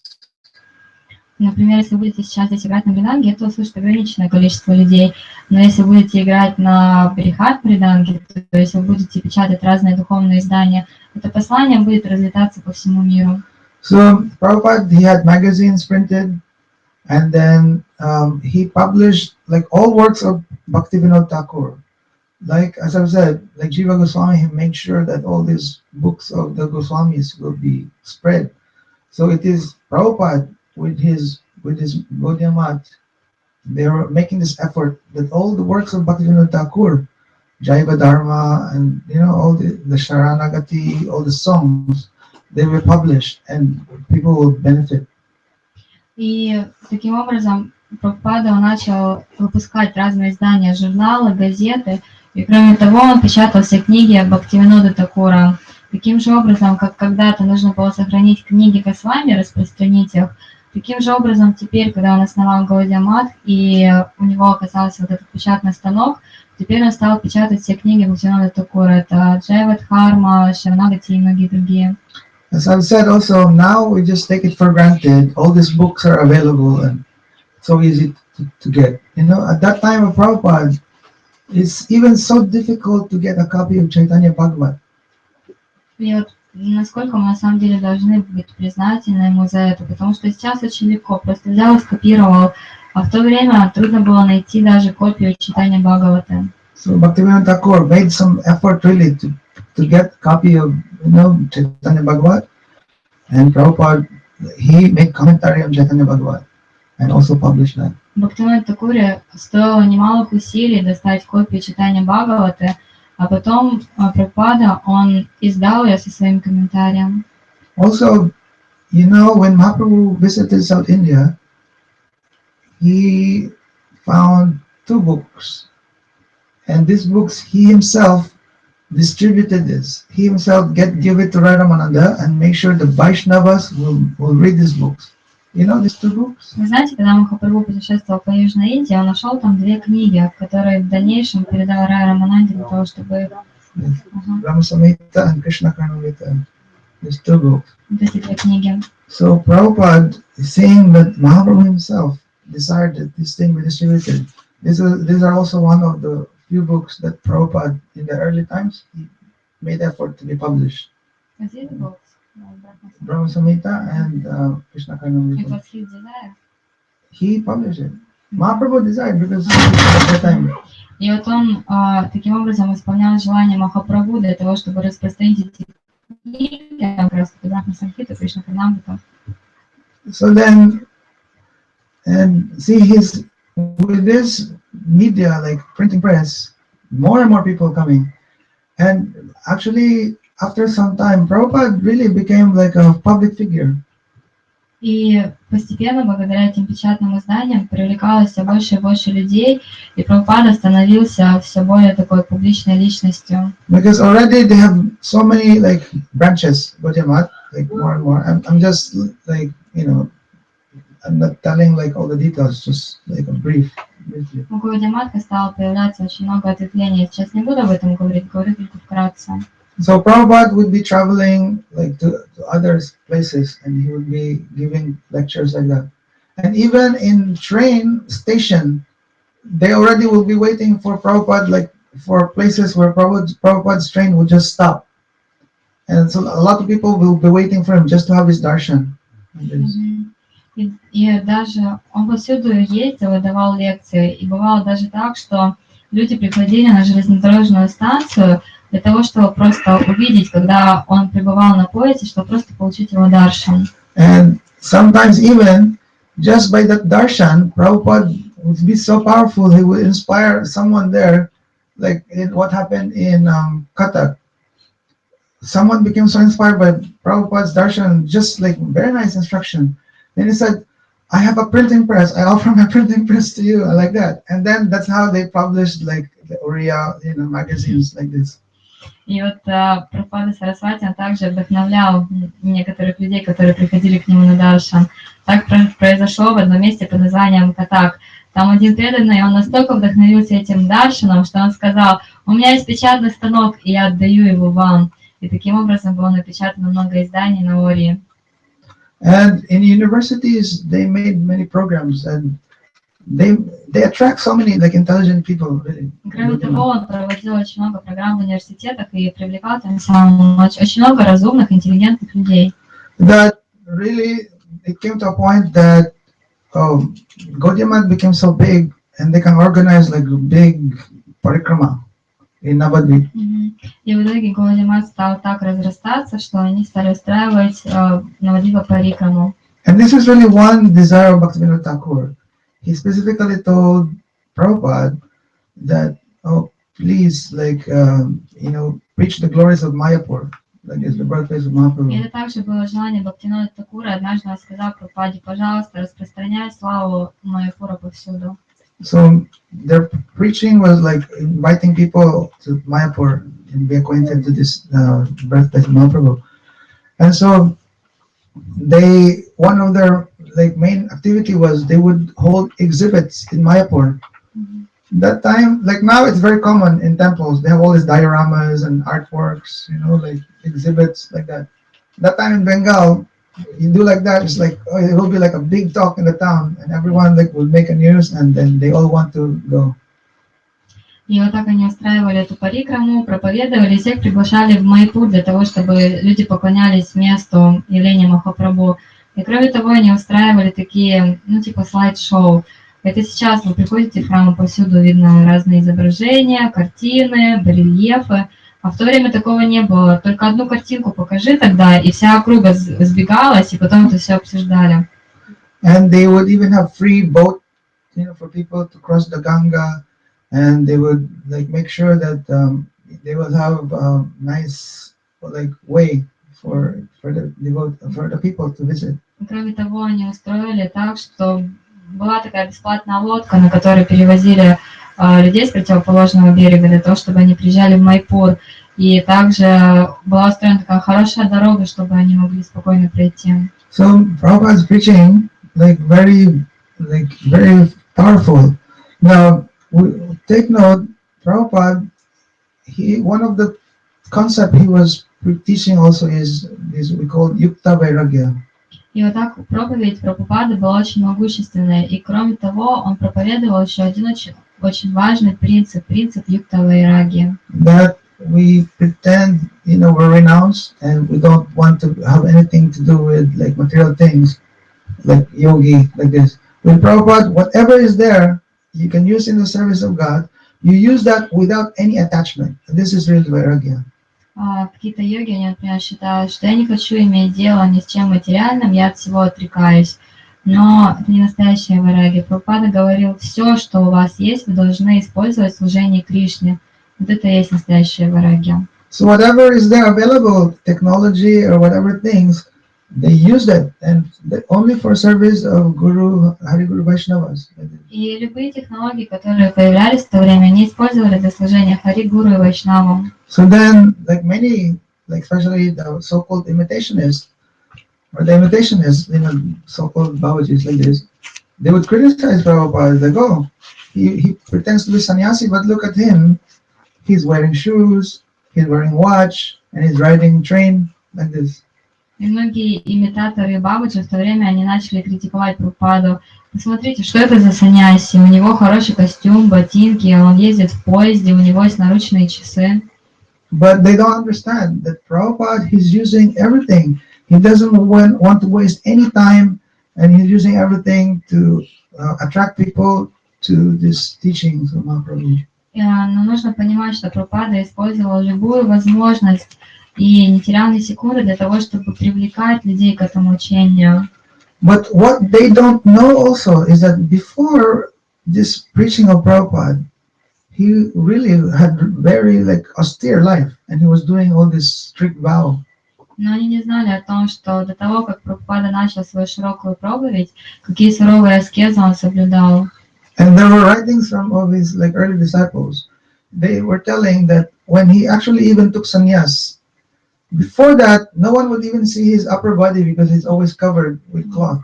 He said when he took sannyas, that time he was always not wearing upper cloth, only chadar, sannyasi.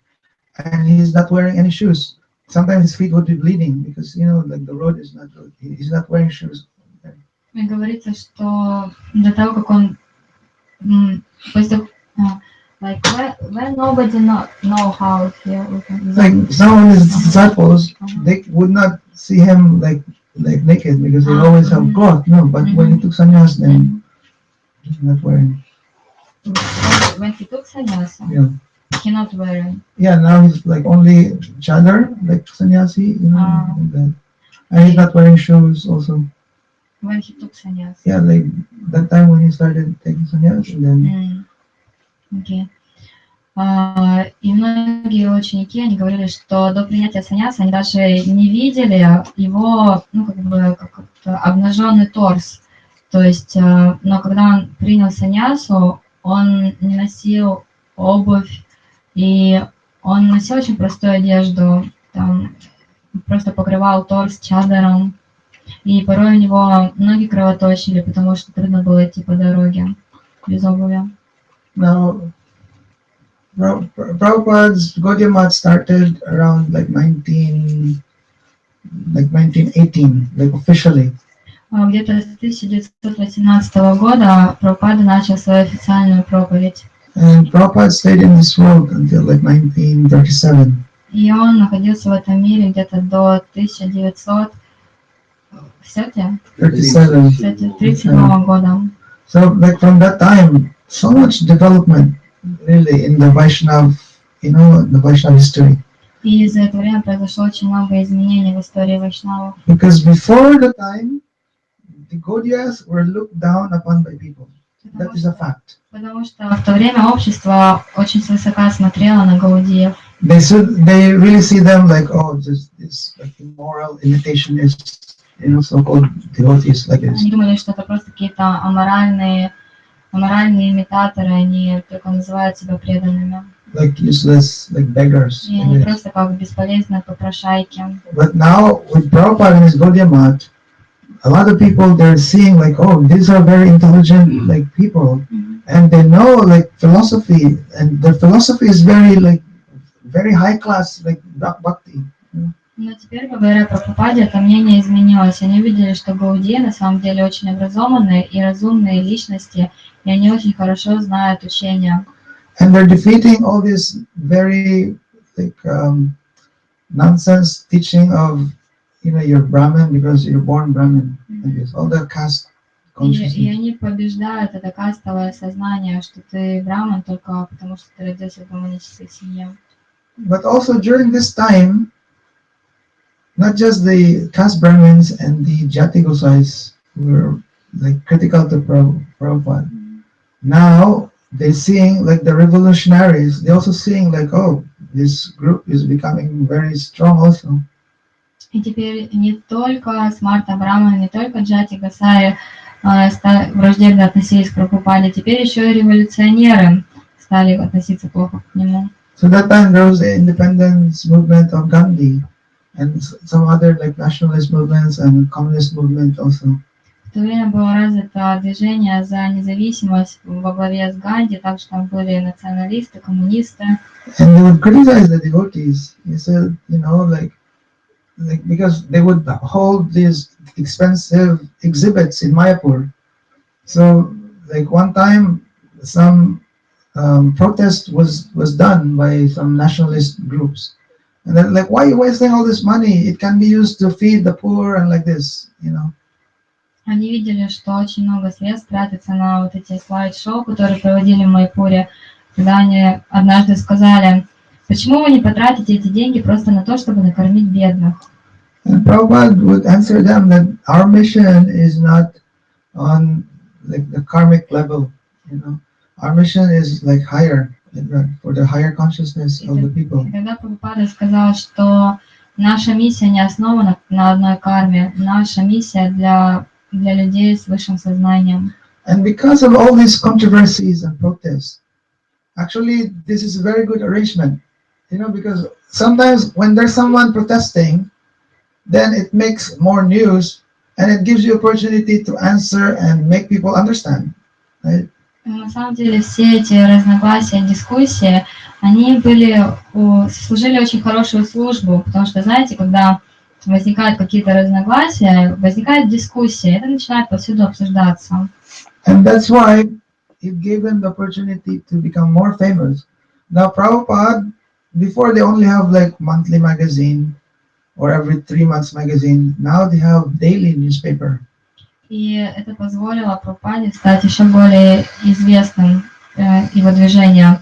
Если раньше он выпускал только газету ежемесячную и журнал, который выпускали раз в 3 месяца, теперь у него даже появилась газета, которая выходила каждый день. See, like for 12 years they have daily newspaper. Imagine that, like daily newspaper. Представьте себе, на протяжении 12 лет они печатали ежедневную газету. And they don't run out of news or anything because it was a very hot topic, so many protests, and they're using the newspaper to answer all the questions and make people understand. Им не нужно было искать какие-то информационные поводы, потому что в то время было столько горячих обсуждений, что они постоянно только и делали, что отвечали на разные вопросы в этой газете. Like right now, some issues are there, like some Babajis, they're making again like issues, finding faults on Prabhupada, like all this, they're telling, oh, Prabhupada, he was never initiated by Gorkishor's Babaji Maharaj, and they're telling, oh, Mayapur is not the birthplace of Mahaprabhu. Like many issues like this. All these things, they were all answered long time before, and they're all like defeated like this. И там обсуждаются очень многие темы, например, что Прабхупада он никогда не принимал дикшу у Горкишора Даса Бабаджи Махараджа, или, например, Майпур не является местом явления Махапрабху. То есть множество разных тем таких было, и они постоянно очень широко обсуждались, и все вот эти аргументы, они побеждались в этих газетах. Now some new devotees, they don't know these things, they also started to bring issues like this, but they can just look at all these magazines. It's all there. They're all answered. И до сих пор, когда у новых преданных возникает такая проблема, что нужно как-то ответить на подобные вопросы, им нужно просто посмотреть за эти старые выпуски, полистать их, поизучать и ответить. Это все уже доказано давно. Now Prabhupada became so big, Gaudiya Math becomes so famous.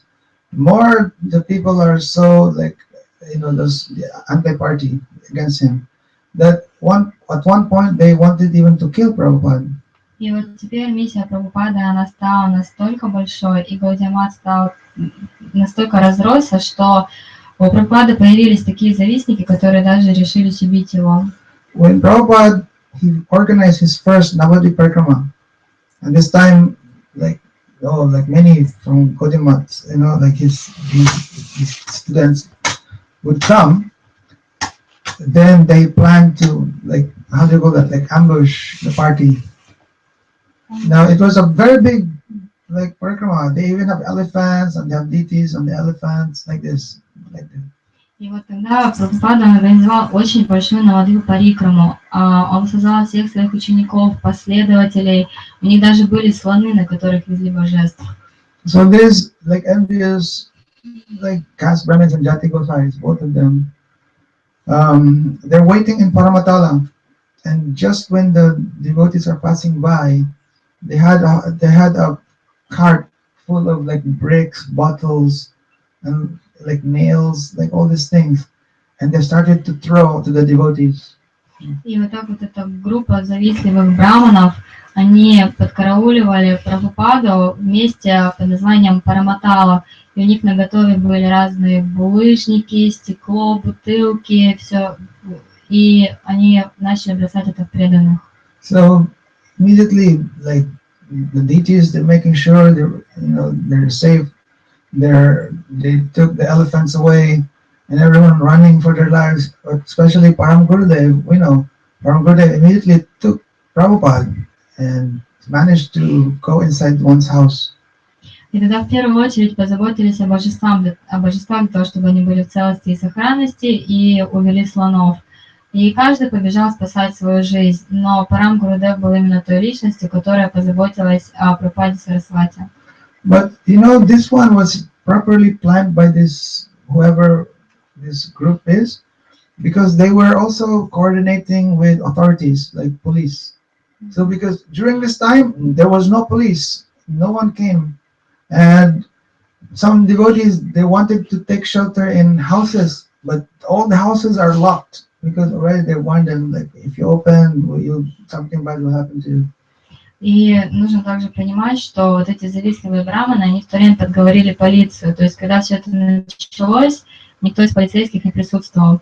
И местные жители также, они запирали свои двери на засов. И когда началась этот хаос начался, преданные, они стучались в двери, но никто им не открывал, потому что эти браманы, они предупредили, если вы откроете двери, мы вам что-нибудь плохое сделаем. But Prabhupada, Param Gurudev, he managed to find a place, and immediately he forcibly took Param Gurudev Prabhupada's cloth, and he pretended to be the sannyasi, and making sure Prabhupada would be safely brought back to Mayapur. Парам Гурудев нашел один дом, в котором он силой забрал одежды саньяси у Прабхупады Сарасвати Такура и одел их на себя, как будто бы он саньяси. А свои одежды, белые одежды, он отдал Прабхупаде Сарасвати и позаботился о том, чтобы тот мог безопасно покинуть это место. Now, this particular event actually made big news also in Bengal and even in India. И это событие, оно стало очень известно по всей, не только по Навадвипе, но и всей Индии. Adding more fame to the Gaudiya Math. И благодаря этому Гаудия Мат стал еще более известным. Because now, like, they're showing like, oh, these people, they're trying to kill like this, and now it's make a big news, and because of this, the head police in Navadvip got fired. The head police of like Nadia, he was removed from his from his work. Yeah, okay. He was replaced. И эта новость, она достигла таких масштабов, что в итоге всю полицию Нади, которая тогда не Parikrama, then they had 32 police like, following the Parikrama party. И в итоге на следующий год, во время Навадвипа Парикрама, вместе их группу паломников сопровождало 33 полицейских. But you know, Paramgurudev, he remembered this place, so that later on, when after Prabhupada his disappearance, and you know there's some like many disturbance, Paramgurudev himself he established his own mat, and you know he chose this place where you know where they tried to kill Prabhupada. He chose this place, like I want to be on that place and kill all this, you know, all this like bad like concept, you know, that's making them feel against my Prabhupada. И наш Парамгурудев, он никогда не забывал это место. И после того, как ушел Бхактисиддханта Сарасвати Такур, в то время в Гаудия-матхе были определенные беспорядки, и в итоге для того, чтобы основать свой мат, он выбрал именно это место на Параматале. Очень бесстрашно. То место, где хотели убить его Гурудева, он сказал, я буду находиться именно в этом месте, я буду разрушать все концепции, которые противоречат учению моего Гурудева.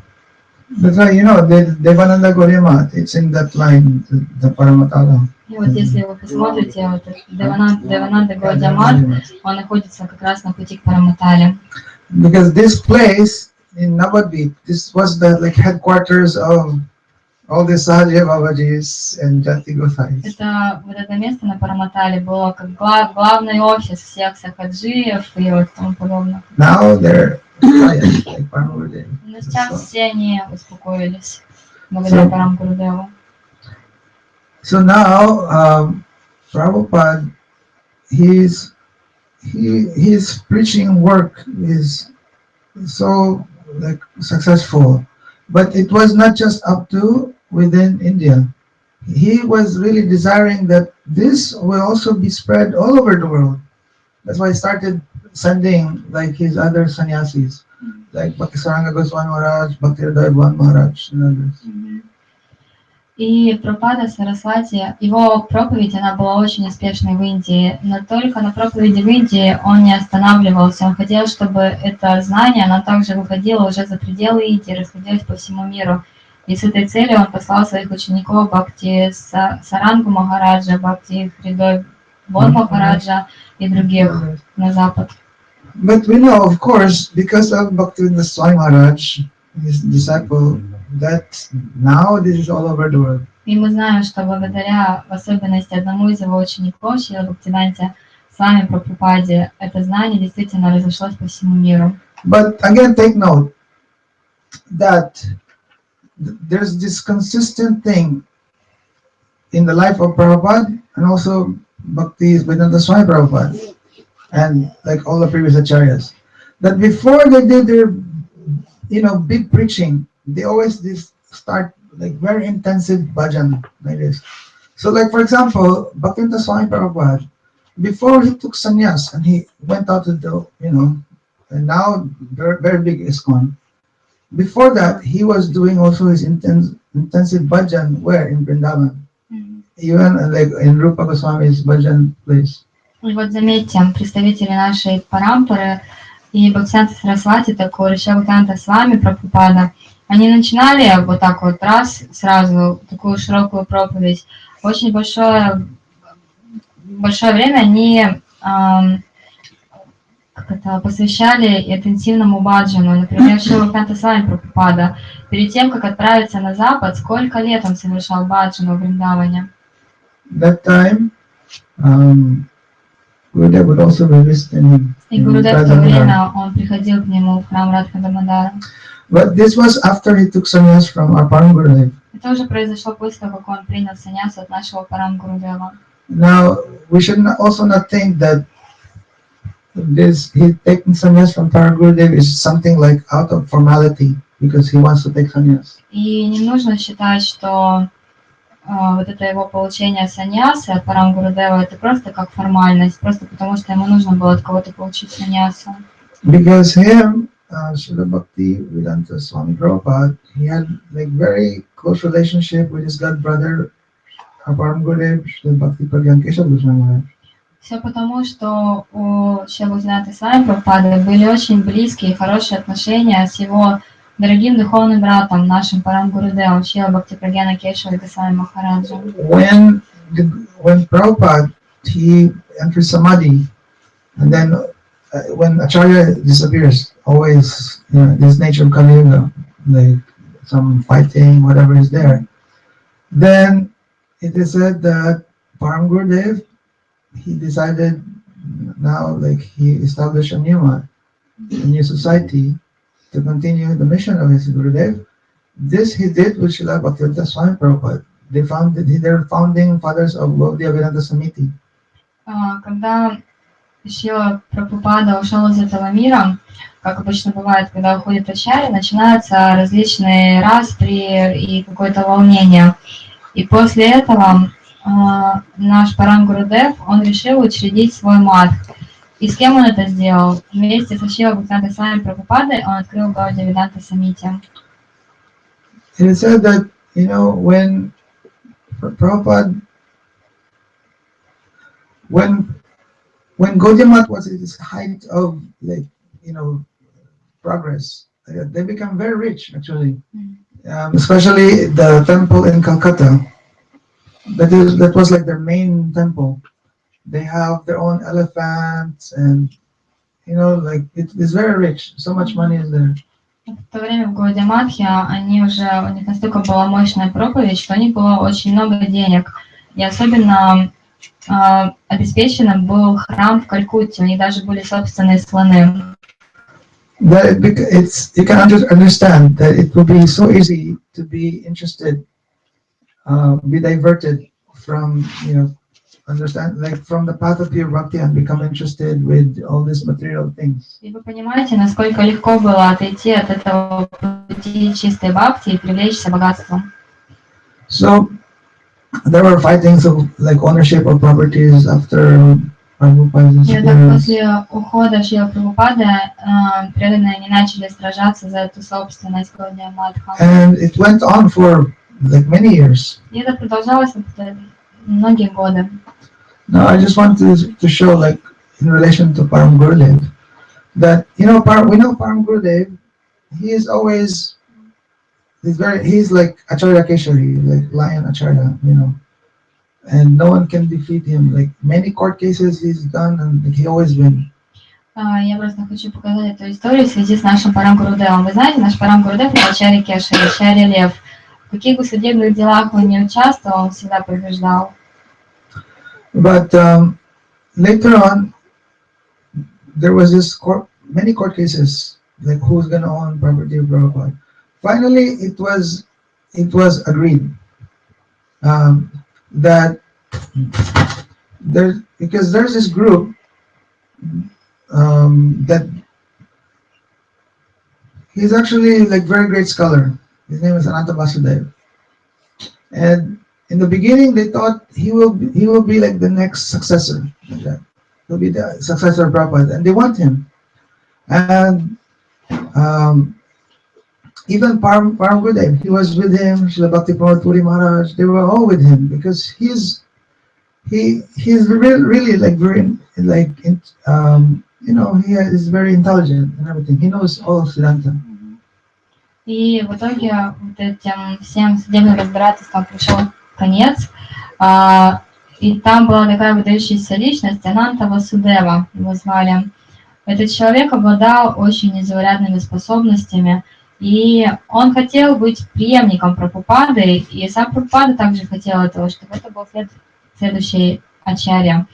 И Парам Гурудев, Шрила Бхактисиддханта Пури Махарадж, все были с ним, потому что он был очень, как это сказать, великого склада ума человек. And so there's his group, but there's also another group he's a householder and he's like manager of mat. And a lot of people, they don't like him because he tends to be controlling, you know. И это вот была группа Ананта Васудева. И была также другая группа, ее возглавлял один домохозяин, он был управляющим храмом.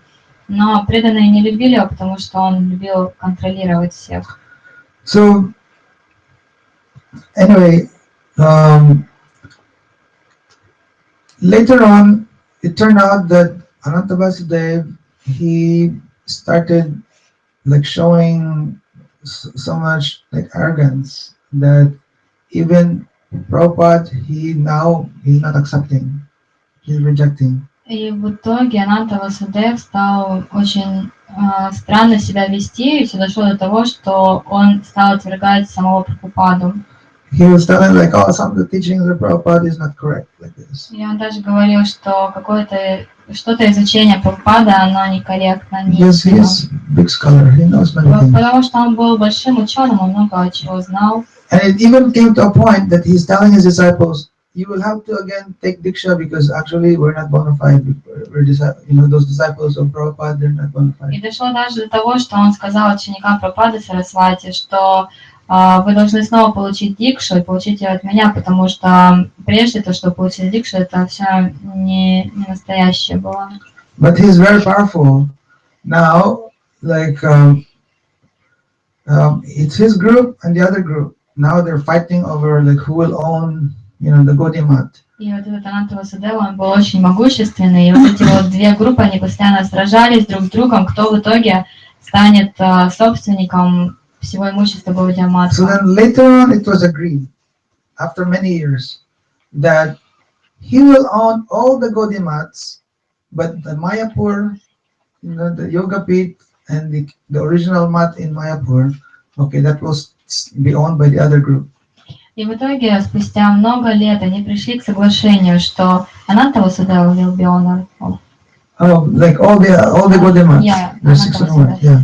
И в итоге пришли к соглашению, что Ананта Васудева, он станет собственником всех Гаудия Матхов, но за исключением изначального матха в Майяпуре, Йога-питха. So now they own all the mats, and this is a good agreement because really the Mayapur and at least they're not under him because he's already changing teachings.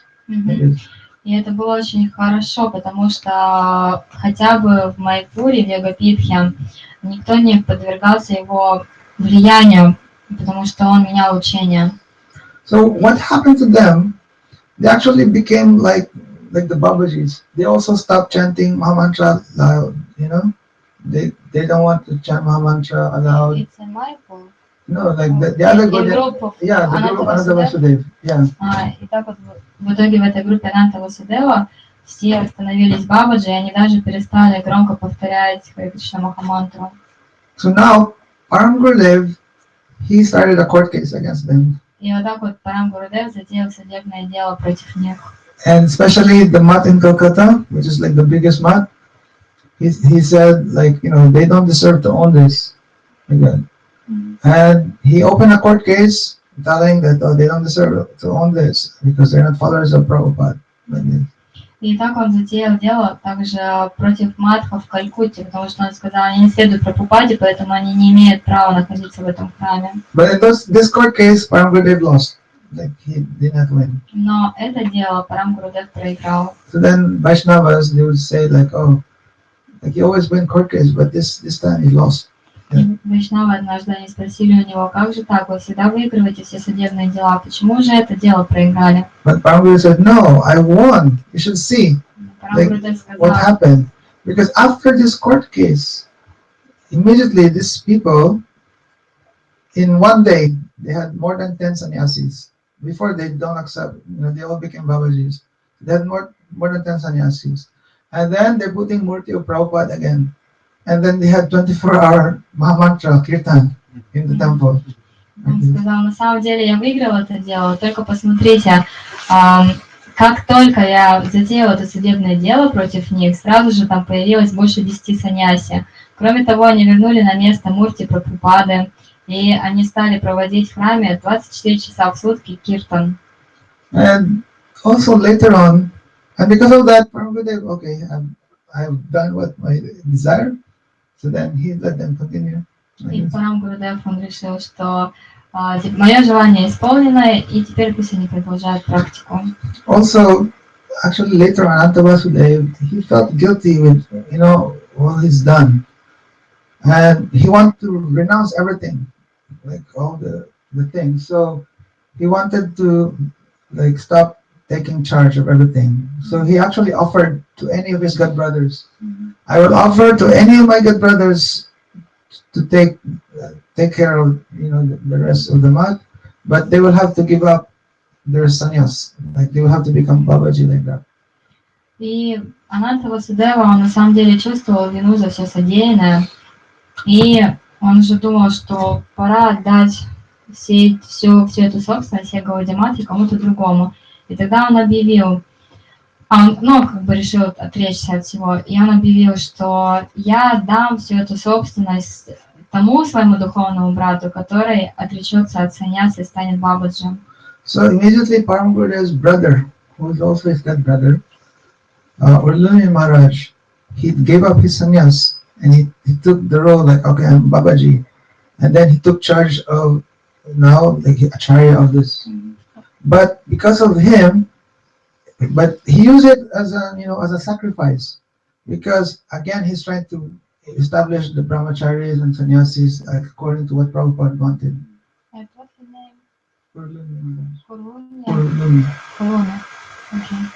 И тогда один из духовных братьев Парам Гурудева, который также был духовным братом Шрила Прабхупады, он немедленно снял с себя одежды саньясы и сказал, все, действительно, я стану бабаджи, я возьму на себя опеку за все храмы. И его действия нужно расценивать как самопожертвование. Он пожертвовал собой, его звали Хулуми Махарадж, для того, чтобы, когда вот эти вот все матхи стали как бы под его руководством, он снова стал возрождать то, чему учил Прабхупада, стал возрождать традиции брахмачари, саньяси. So for Param Gurudev, because his brother, gave up this like sannyasam like this, like loyalty to Prabhupada, for Param Gurudev, he did not consider him anymore like brother, and like since that time he would not even want to see his face like this, and but he was doing it like a sacrifice, and Param Gurudev in a way he's showing, our Nishtha should be Prabhupada. But on the other side, his brother is showing like, okay, I'm doing this, but I'm, just making this, so all these teachings will come back. And we see now that this group, actually, they're all so like the Gaudiya Mats now. They're not following the Babaji's teaching. So Param Gurudev, he said, I don't want to see.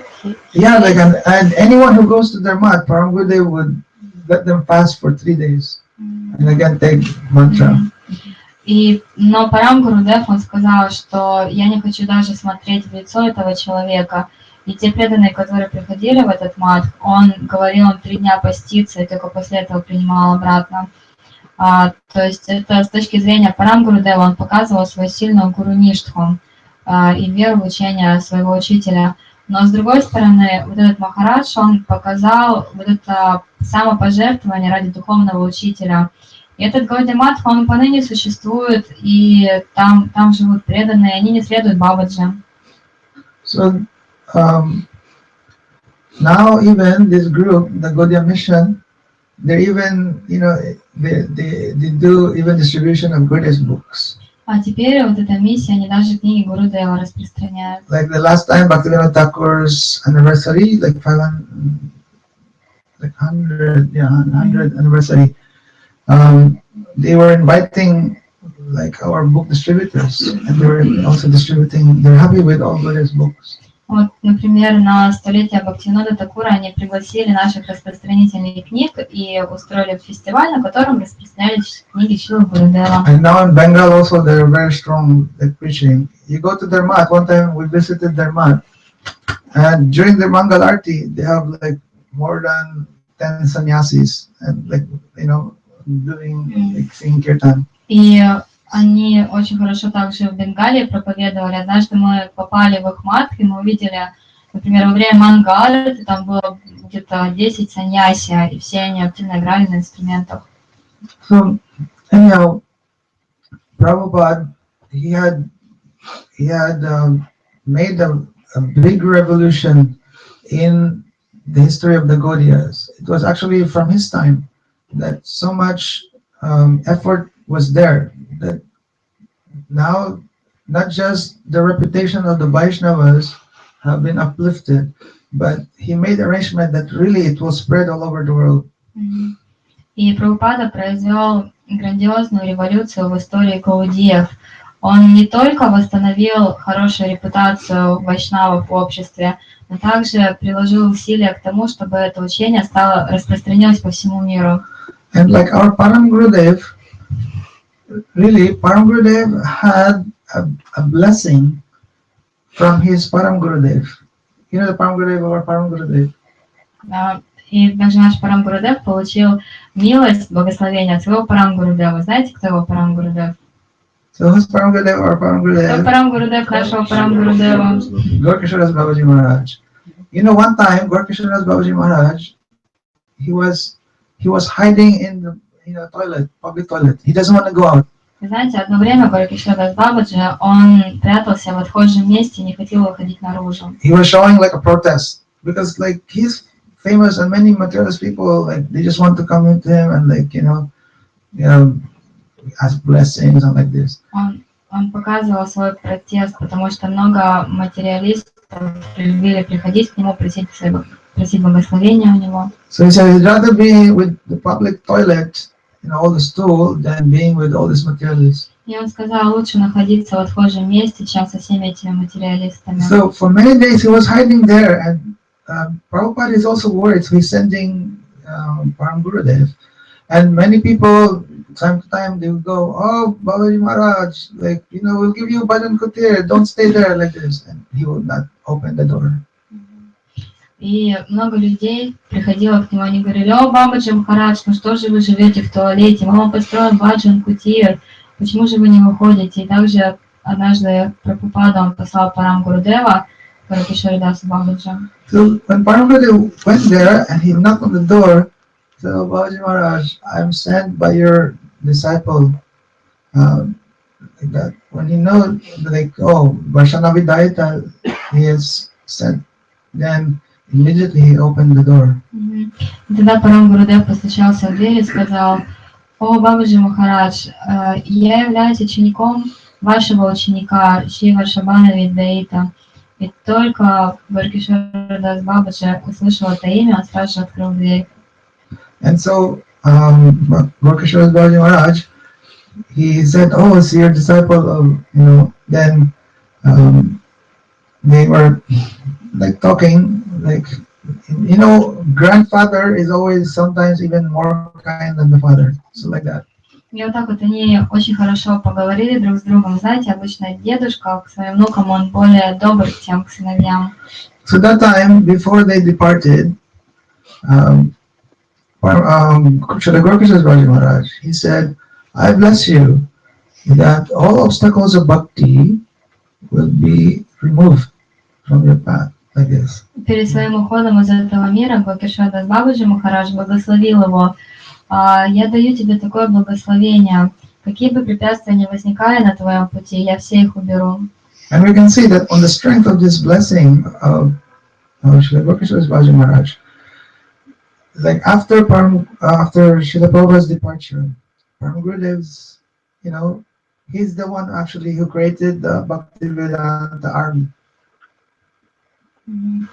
И, как мы знаем, это благословение оказалось настолько сильным, что потом, после ухода Прабхупады, Парам Гурудев, он создал свою армию, которая называлась Армия Бхактивиданты.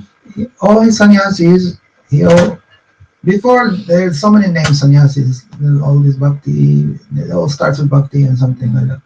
But all the sannyasis of Param Gurudev, he called them Bhakti Vedanta. Мы знаем, что саньяс у саньяси обычно разные титулы, они начинаются бхакти, и потом еще там что-то идет.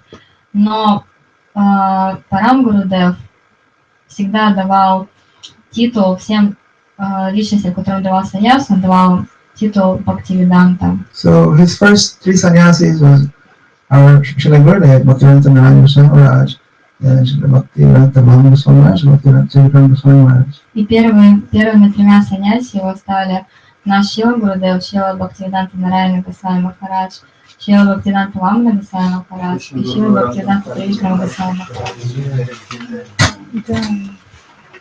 But later on, he inspired his god brother to take sannyas and do what their Gurudev desired.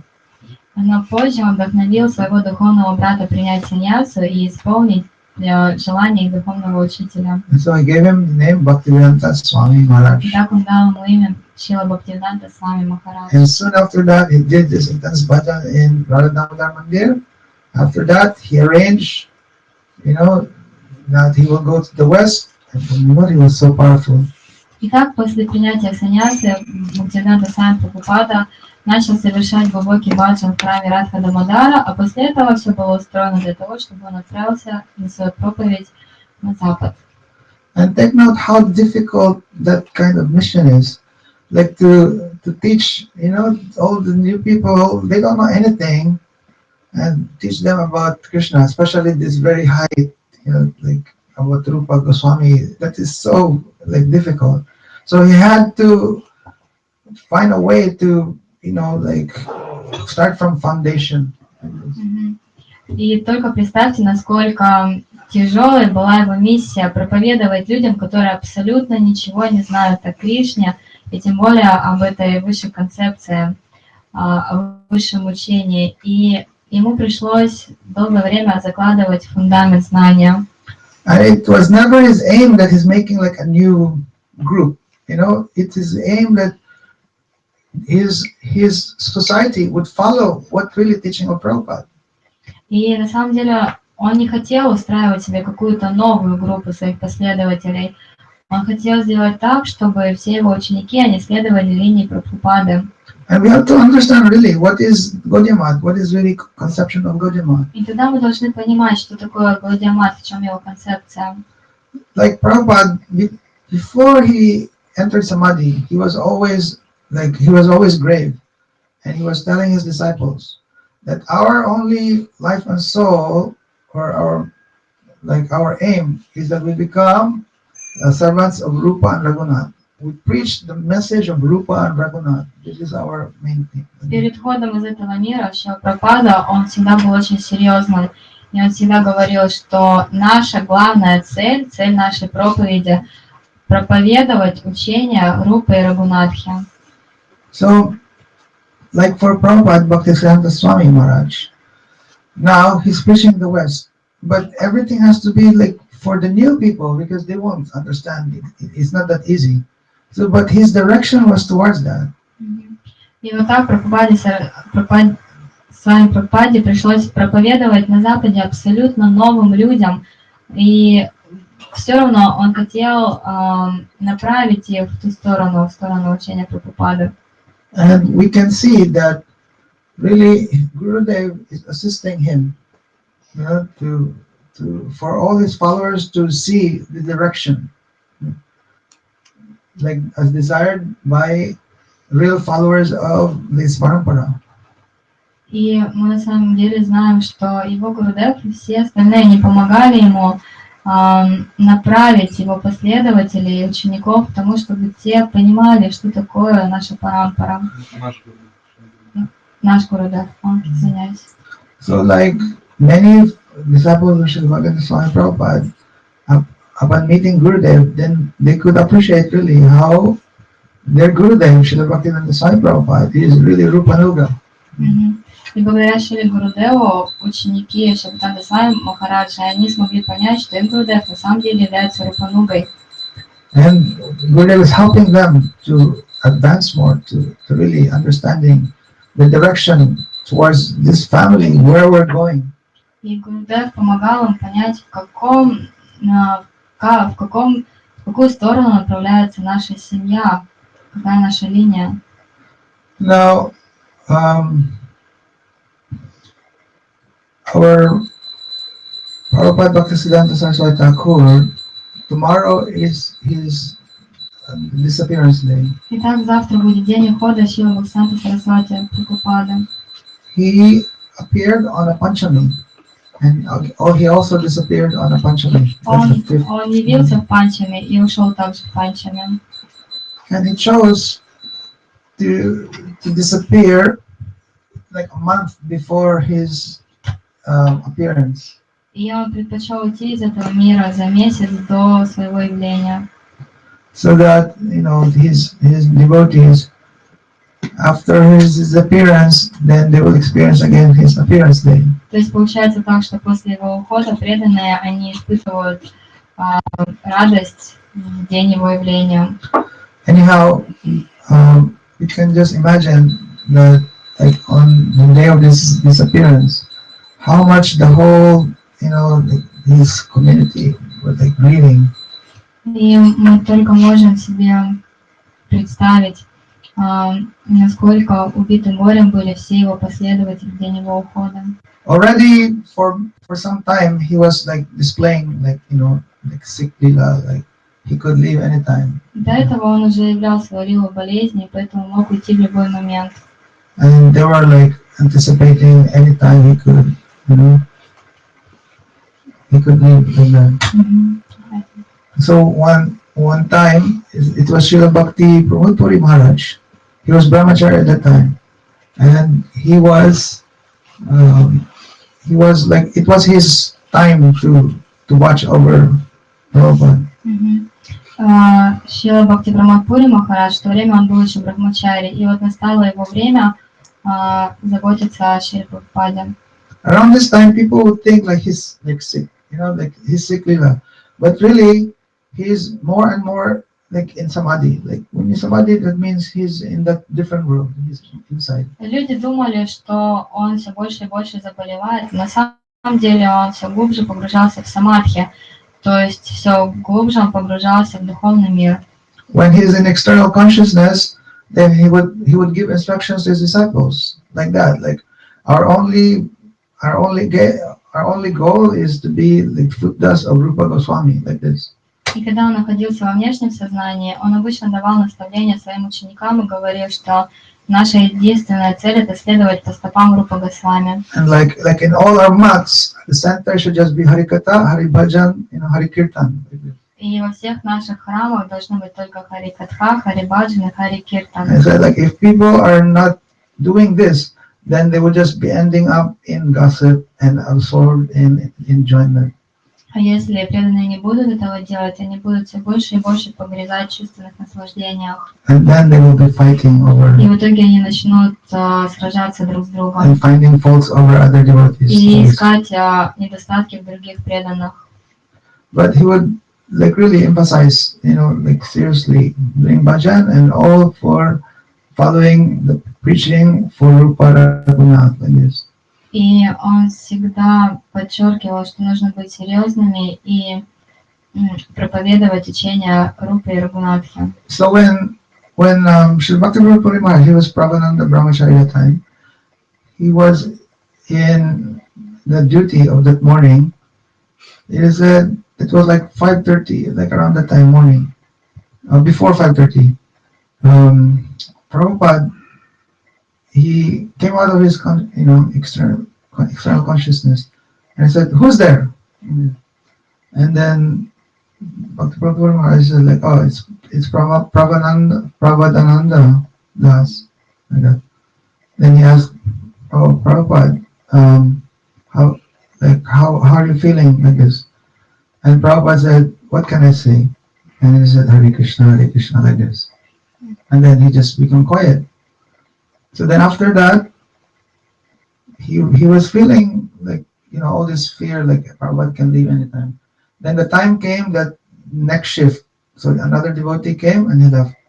And immediately this devotee, he was running everywhere like, "Oh, I think the time has come that we have feared." And everyone like looking and they're all crying like Prabhupada is gone. And what was his his seva to bring water? No, he was just asking who's there. No, but why he came? No, they changed time now. They taking Okay. turns.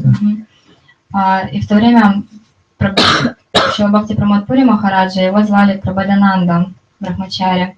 И преданные, они обычно менялись, когда они служили Прабхупаде, они менялись. И вот когда пришла его очередь служить, он пришел в 5:30 утра.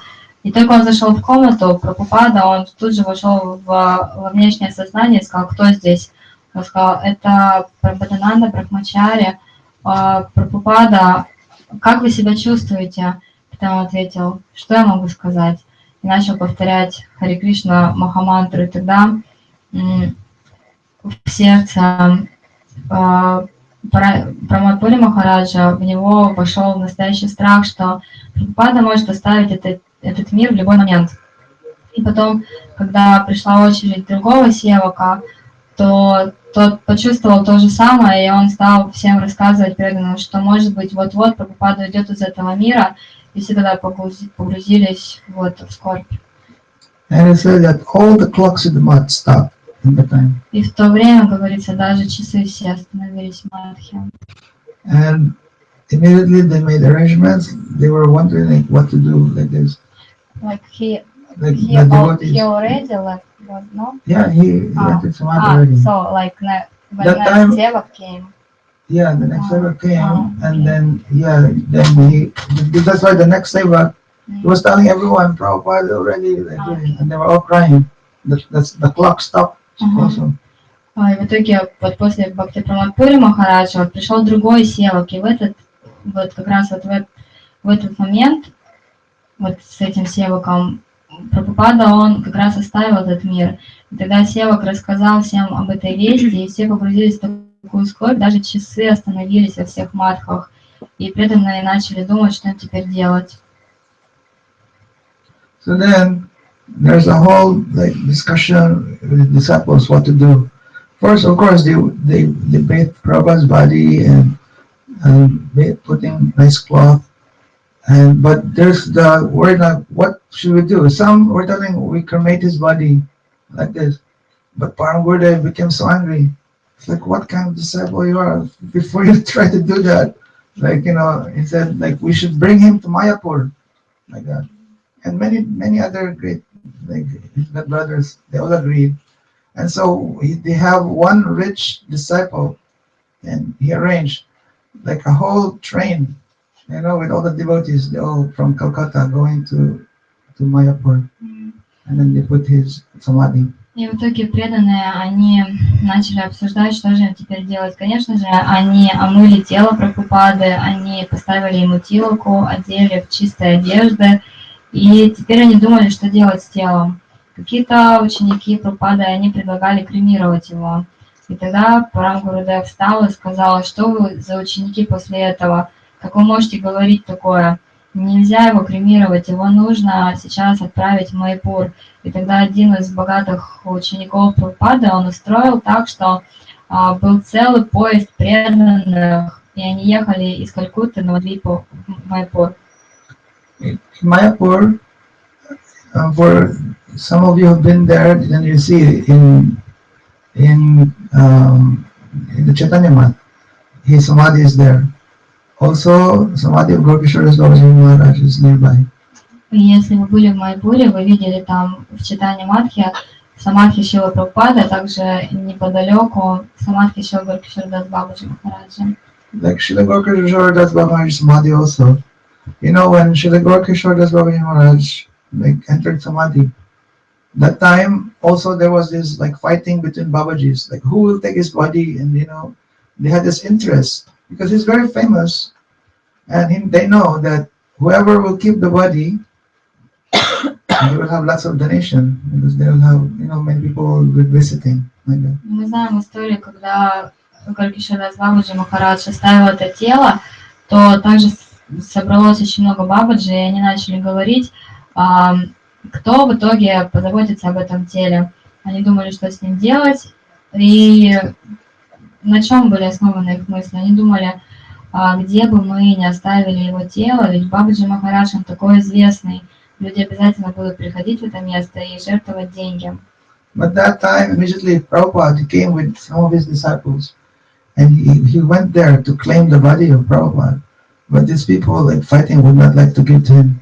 И тогда в это место пришел Прабхупада вместе с одним из своих учеников, и он хотел забрать тело, но эти бабаджи не отдавали ему. That time there was already police because they were fighting. И тогда даже пришла полиция, потому что они уже готовы были подраться. And they were telling also the police, like, he's not, he's not like a renounced person, and he cannot take this body. И они сказали полиции, что он совсем не отреченная личность, поэтому он не может взять это тело. But Prabhupada became so grave, and he said, I am the only disciple of Srila Bhaktisiddhanta. I'm telling the truth. And really, I am a Naistik brahmachari. You may not see me like, like a renounced like you externally, but I am a fully, and I'm telling the truth. I'm a Naistik brahmachari, and never in my mind is there this desire to enjoy like anything like this. And he said, now, if you think that you are pure and that you are real pure disciple of him, then you can touch his body. Like if you have not even think of like enjoying like sex life and enjoying material enjoyment in the last 1 year like that, then you can touch his body. But if you touch him, I warn you that you will be, if you are not this, then you will be totally destroyed. И тогда Прабхупада, он стал очень серьезным, он сказал: послушайте меня, я являюсь единственным учеником Бабаджи Махараджа, и я говорю правду. Я наиштика брахмачари с самого детства. У меня никогда не было даже мысли о чувственных наслаждениях. И я говорю вам следующее. Может быть, внешне я выгляжу не таким отреченным, как вы, но я наиштика брахмачари. И теперь я заявляю, вы можете взять это тело, если в течение 1 года у вас не было желания чувственных наслаждений. Хорошо, если не в течение 1 года, то в течение полугода, потом like 1 year. Yeah, he said like for 1 year. Yeah. And he said like even 6 months, 3 months. Потом он сказал хотя бы полгода, хотя бы 3 месяца. Or it came to a point like in the last 3 days. И в итоге дошло до 3 дней. That you had not have any affair with like any woman. Like если в течение 3 дней у вас не было никаких отношений с женщинами, then he said, then you can touch the body of my Gurudev. Тогда вы можете прикоснуться к телу моего Гурудева. Because if not, and you will touch his body now, then you'll be totally destroyed.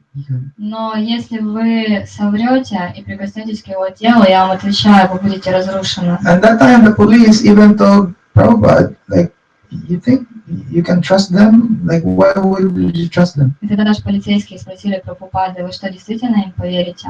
And Prabhupada said, I will believe what they will say now. Like that. И он сказал: да, я поверю тому, что они сейчас скажут. But then they became scared, and like one by one they left. Но они испугались, и один за другим стали уходить. And also that time, someone told Prabhupada,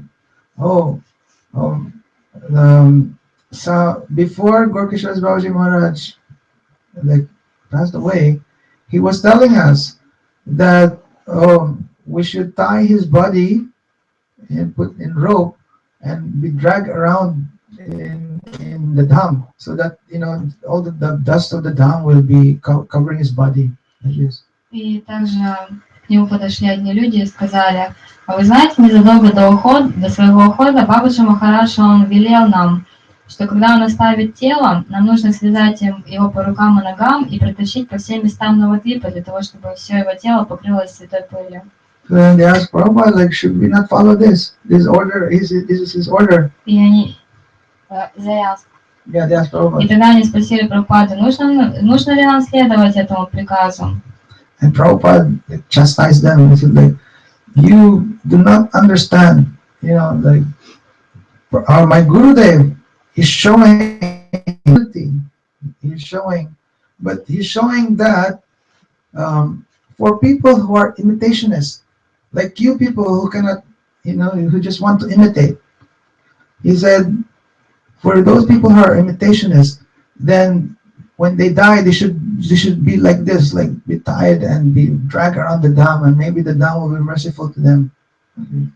И тогда Прабхупада ответил вам, что он отчитал их, он сказал им: вы на самом деле ничего не понимаете. Мой Гурудев сказал это только из смирения, и сказал это для таких подражателей, как вы, потому что именно таких, как вы, нужно вот так вот связать, когда тело ставят, и протащить по всем местам. И может быть, если Дхамма будет милостива к вам, она что-то даст вам, like Dhamma will be merciful to you, and Then they will be purified и from тогда all their, вы offenses. очиститесь от всех ваших оскорблений. So, Prabhupada, following what is outlined by Gopal Bhatta Goswami in his book On Proper Way to Observe Samadhi, like also how Mahaprabhu, did Samadhi to Hardas Thakur. Prabhupada, by his hand, he did Samadhi in Navadvip, on the bank of the Ganga. By his hand? Yeah, with his hand, like he did the Samadhi ceremony. И в итоге Прабхупада, он провел церемонию согласно правилам, описанным Гопалом Бхатта Госвами, а также на основе того, как Махапрабху провел церемонию самадхи для Харидаса Такура, и своими руками он поместил тело Горакишора Даса Бабаджи Махараджи в самадхи. Later on, the devotees who were taking care of the Samadhi Mandir, that this is near the Ganga, they started also doing many illicit activities.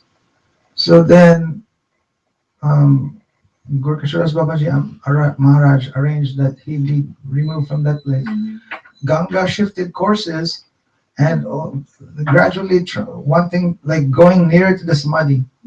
So therefore, Prabhupada, with the help of, he desired that this Samadhi be transferred. So Param Gurudev, he arranged. This is like one of the very rare activity that Samadhi is transferred from one location to the other. So they transferred the Samadhi to